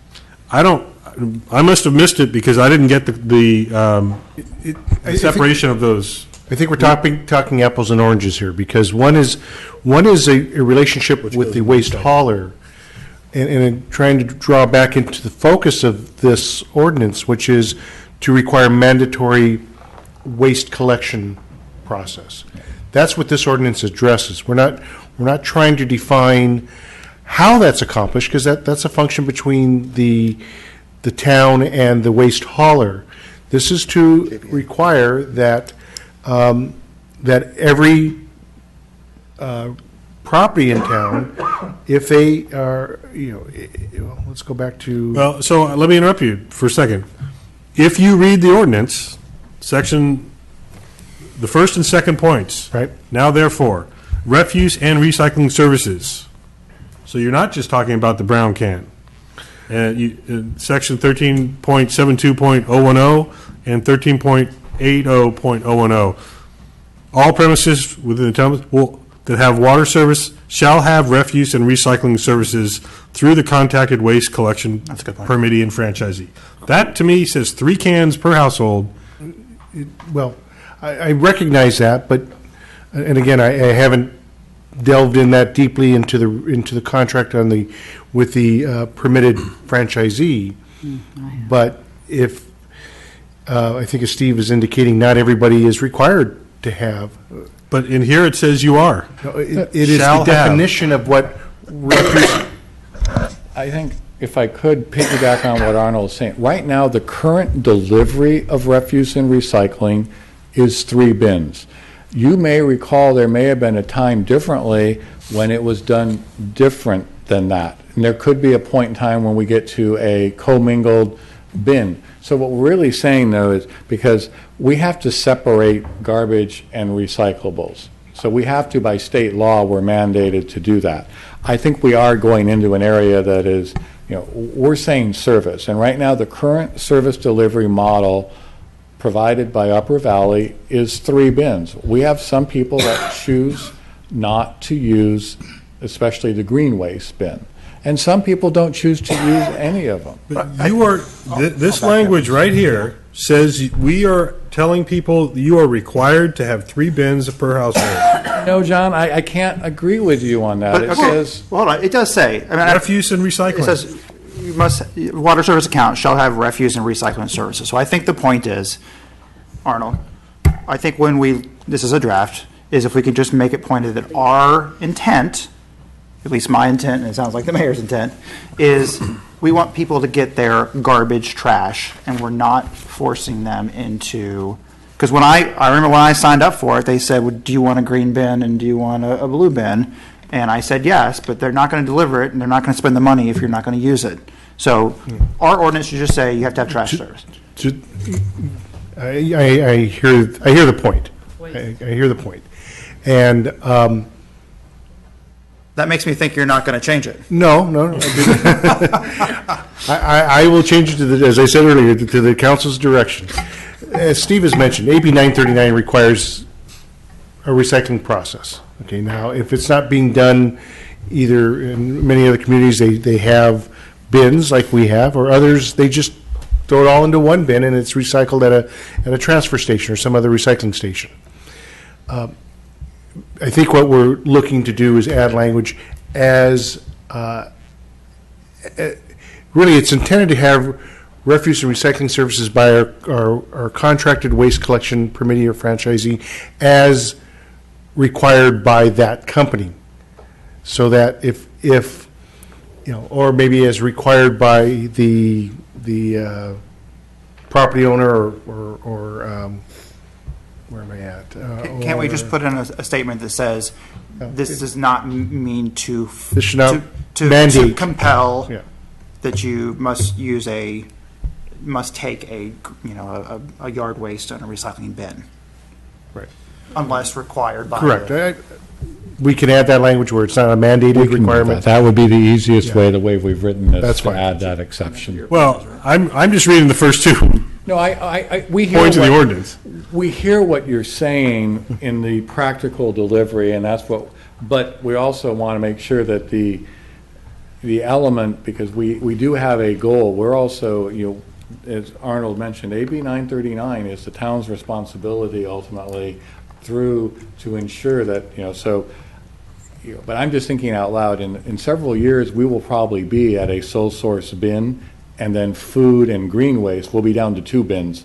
Will be most likely what is happening. But we don't write our ordinances based on what we think is going to happen in the future. We will put the exception that you would like in there. And that is why we brought it tonight as a draft ordinance, as opposed to. I know that we have neighborhoods where you have an endless row of bins. When everybody puts out their 3 bins, you have an endless row of bins. I see it in my own neighborhood. And we're now saying here, everybody has to have those bins, whether they use them or not, then that's up to them, whether they go curbside or not. But it requires everyone to store 3 bins. And in some cases, the homes and the yards aren't that spacious. And 3 bins is cumbersome. So I just think that we need to drill down on what we're trying to do here. And I think this is overreaching on what we're trying to fix, which is, unfortunately, it's hard to write an ordinance based on people taking advantage of their neighbors. And that's what this is boiling down to. Right, and that is exactly what we were trying to add into this ordinance in the unlawful collection, transport, and disposal provisions, so that Steve and I were working towards avoiding having somebody taking their trash, putting it either into their neighbor's bin or the town's bins or a commercial bin. And that is now very clear that if someone does that, they can be guilty up to a misdemeanor and can be punishable by fine or imprisonment. Not that we're going to handcuff, waste haulers. So that is not currently state law or any other kind of law? That's not a law? No, unfortunately, that's... So an individual community like the Vista Condominium Complex, they post on their containers, non-residents are prohibited from using these containers. That's not legally binding, is what you're saying? This is a different thing. What I want to say... That's a yes or a no? No, because that could be considered illegal dumping, but it would be up to the Vista condominiums to go after Understood. that person. I get that. I understand. What we're saying here is to try to prevent that, mandatory collection is required so that that person doesn't have the Incentive. or the need or feel compelled. I will also point out, Minimum, though, so that they can get the smaller brown bin because they're charged based on. well, I'm just saying, we're dealing, first of all, we're talking less than $20 a month for the current fleet of services. And I do think we can provide the clarification that the property owner does not need to take the whole fleet of bins. But I do have to, Councilmember Dornbecker, I do think we need to explain, much like our water service, you remember when we restructured our rates because our old consumption rate really was actually not all that fair to residents? Right, I remember. This is the same thing, because while we aren't the service provider, we have a franchise responsibility, and we're also responsible for ensuring the health and welfare, and garbage collection is part of the local. So indirectly, the infrastructure, which is the garbage trucks, the staff, and all those things that they need to do, when we facilitate it, it's in some cases, that cost is not generated by whether I only have this much or I have that much. The big fixed cost is in that infrastructure to get there, and then you have a secondary component, which is the dumping fee, the regulatory compliance. There's a lot of costs to garbage that are really not generated by, I only have this little bag. I guess I'm not clear on the calculations that the waste disposal does, because if I don't put my bin out on any given week, I don't get a rebate. That's correct. Because the truck still has to drive by, and they're going to. So Yeah. why does it matter how many times they stop on a block? Because it takes, so there's, I would think, there's two concepts here. One is you've got a truck with the guy you're paying, and he's making all these little stops, right, and that takes time. Okay. Or you fill up your truck completely with full of waste, and then you gotta drive all the way back and dump it and come back and do it again. So the more times the more that hasn't- times you stop, is you slow that guy down. Well, so now we're trying to slow the guy down completely with every This- sinle house. but has this- it. No. hold on. Let me- No, Three but this- trucks. No, we're not. This Each get a goes different to your can. point of, we at the deli in the market, we have this giant mixed recycling bin, and they actually charge me extra if I call them to pick it up and it's not full. Because they don't want to send the truck out and the guy and have to pay him to come and dump it when it's half full, because that's 2 trips to do that, except for when I fill it up, it's 1. Right? Okay. So yeah, they don't want you to put your green bin out when it's half full. They want No, you to yeah. right? Well, they don't really encourage or discourage that. But I'd like to bring up a point from a greenhouse gas perspective. It's much better the more frequently you empty your green waste and it goes into the landfill, which is covered on a nightly basis, and so there's less methane going into the air. I think we could get some greenhouse gas points, Except now we're from this too. going to have these enormous diesel trucks stopping every 10 feet to get every. Well, it does right now. We have 3 different trucks because we have 3 different cans, and they're all equipped for the different, basic and they go to economic- different places. Right. The economic model is not on the weekly, it's on the fixed cost of the delivery and the number of accounts. So that I'm saying. That's, if only 50% of the people are paying for garbage, then that's the concern. And I would argue we're running the situation where over time there's going to be fewer of us subscribing to the service, so the fixed cost will go up. Yes. And it isn't based on what I would premise. The service delivery model is assuming that everybody puts their bin out every week. I mean, like I say, that. And it's clear that the request is not to impose additional recycling services to those that don't need it.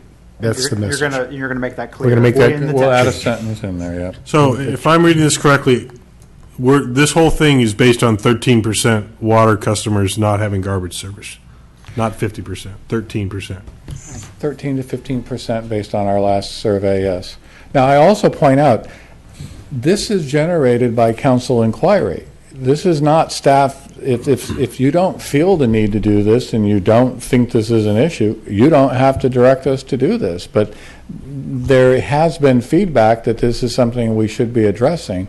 And it really is more of an equity component, very similar to our water rate structure. I would see it much more worthwhile if, getting back 30 minutes ago to Councilmember Hall's question about how much am I going to save when this gets all spread out over the other 13% of the households, and it turns out to be 3 cents a year. Well, I can't give you a number because we're not in that component. I will say that I think it's going to have an impact if you don't address the issue. I can only guarantee you it's going to get more expensive because you'll provide we talk about incentive and management. Why don't we all just share one bin? Let's all go put it in the town park bin. I don't think that's a very realistic option. But unfortunately, I can take you out and ask you, we've got pictures of people doing that. We've pulled out their address, they're not. But we also, to be fair, we know there are certain areas in town where we have had neighbor complaints that people that don't live here full time, they put their bins out full Thursday or Friday, and they sit, I saw it today on a street, it's already out, sitting there full with stuff stacked next to a can. It'll be there till Monday because they're gone. But if we're requiring people that are leaving every weekend to have garbage service, we're going to potentially see even more of those cans out through the weekend. So I just caution that we consider the ramifications of this. Maybe it's a sledgehammer approach to a hammer and nail situation. I think that would go in the recycle. If you've got some other ideas, the challenge we have is, again, requiring payment for service. Because I want to say this is really about payment for service. Sorry. You just ask a policy question, basically, of which the 5 of us will vote on, of whether we think that's a problem. I support the general aim of this, right? So is that possible? Yes. Do I think people will put it out every week? No. I don't think it's going to make, so I support policy-wise what we're doing. That any other? You may not. It sounds like you kind of don't. Well, this hasn't convinced me yet, but other final thoughts, we have 5 minutes before we have to ask for an extension of the meeting. So this is an initial draft. We're not making any action on this tonight, right?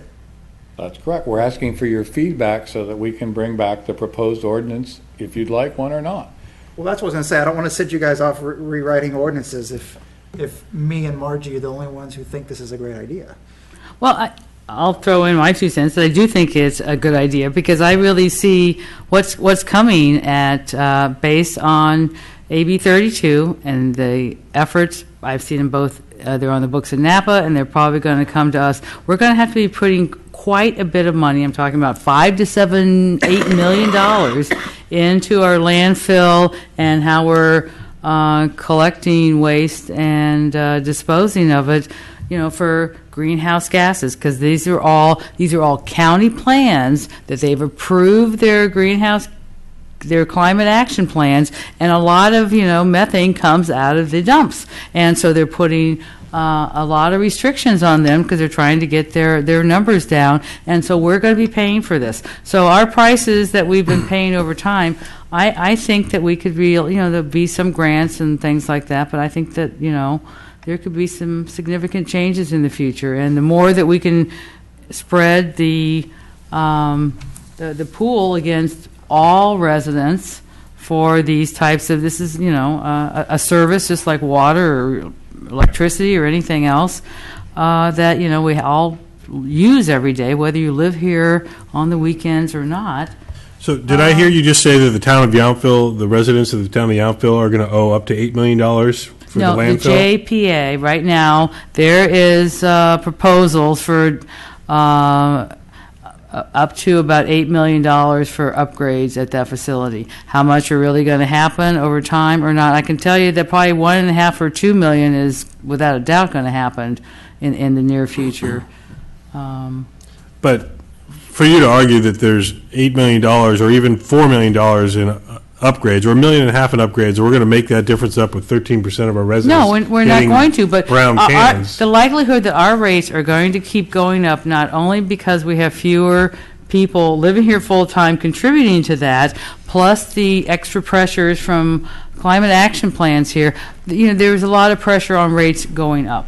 And this helps mitigate it somewhat, not enough, but, it's an equitable situation that, I think we should all have to pay for this, whether you use a lot of garbage or a little garbage. The trucks still have to go down your street and pick it up. It's just, in a way, we're lucky that we even have a landfill. If we, live someplace else, it'd probably even cost more to tote our garbage. Sorry to cut you short, but we're going to need a motion to continue the meeting to 10:15. So moved. Second. All in favor? Aye. Okay, thank you. If there's no further discussion, I think you've heard a generous amount of feedback from council on this item, correct? Yes, sir. Okay. We're going to move on. We will be bringing it back with that one area addressed and have it for first ordinance reading. Thank you. Let's see, Napa County Flood Control and Water Conservation District meetings. Today, there was a flood control meeting. The two significant issues, the chair and vice chair have rotated to Supervisor Wagenknecht is the new chair of NCTPA, and Napa Mayor Jill Teckel is the vice chair. And there was also a special tax created in the Oakville to Oak Knoll Restoration Project area, where 98% of the property owners agreed to pay an assessment to fund monitoring and maintenance of the Napa River in those areas. So that happened there. We had an update on the status of the flood bypass project. It worked very well in the heavy rains in December, and that's going to continue. I think the estimate was about 60% complete, if I remember correctly. NCTPA, trying to think if there was anything We had that we can... The big study was pretty much all over. Sure. The big traffic study, that was the big traffic study. That's what took the whole meeting. We accepted what was it called? I don't know. It was The not called countywide traffic study. There you go. That's it. And that was accepted. Any other specific meeting reports that are required? Yes, very briefly. The Upper Valley Waste Management Agency met, and Your rates are going up. and I just wanted to let everyone know that you're going to be getting a new bill. Your format for your waste bill is going to be your bill is going to be. You'll see it in a different format, and we have a lot of new state restrictions that we have to deal with, because there is mandatory commercial recycling, and we have to now account for all the businesses that we are really mandating commercial recycling for any business greater than with 4 cubic yards of recycling. So that's it. Okay. I have a comment when we're ready for that. Okay, I just wanted to go back to the December 16th Napa Flood Control Board meeting, where the flood project 20-year budget estimate was provided, and giving projections based on project history, they're estimating a little over $14 million being left over for maintenance, long-term maintenance of that project. So that would be a very good thing to see actually happen. And it says here that I'm the alternate for flood control. I don't think that's correct. Thank you. Very good. Any other meeting reports? I just wanted to mention that I attended the swearing-in ceremony for Sheriff John Robertson that was followed by the swearing-in of 8 other Napa County elected officials, and including new District 4 Supervisor Alfredo Pedroza, who stopped by this evening to say hello to us all. So some new faces that are in some very high-profile positions, so look forward to working with them. Councilmember Mueller, you had an announcement? Yes. Now that we've approved all of our 50th anniversary activities, our very first one will be kicking off this Sunday, January 11th at 2 o'clock in the Community Center. It's a film series about how Yountville was incorporated. We started off as some people formed the Yountville Improvement Club, which led to the incorporation of our town 50 years ago. And so there's going to be a film series that I help work on, and the first one will be an interview with Ella Gates, and this didn't cost us very much at all. Some time for the staff to set up, and some popcorn that we're going to be handing out for free. So this one didn't cost you guys very much money. So the very first one, there'll be 4 in a series going January, February, March, and April. And the first one this Sunday, 2 o'clock in the Community Center, and Ella Gates will be on hand for everyone to meet and ask questions of later. And I think she's going to be 96. So come out and meet her. It's going to be a lot of fun. Great. Thank you. Other announcements? I have 2. Mark your calendars, get your tickets. The Kiwanis Crab Feed is January the 24th, if I'm not mistaken. Yes. Thank you. And I would just like to note that tonight is an extremely important date. 4 years ago tonight, my twins, Alex and Lucy, were born. And so today is their birthday, and happy birthday to them. I'm sure they're not watching and asleep. But that said, maybe now their mother is asleep. But thank you for indulging me. Any other announcements? I know there's a Napa County League of Governments meeting Thursday evening that many of us will be attending up in Calistoga. Mm-hmm. With that, and seeing no other reports or announcements, I'll entertain a motion to adjourn to our next regular meeting of Tuesday, January 20 at 6 p.m. So moved. Second. Seconded by Councilmember Hall. All in favor? Aye. Thank you very much. Good night.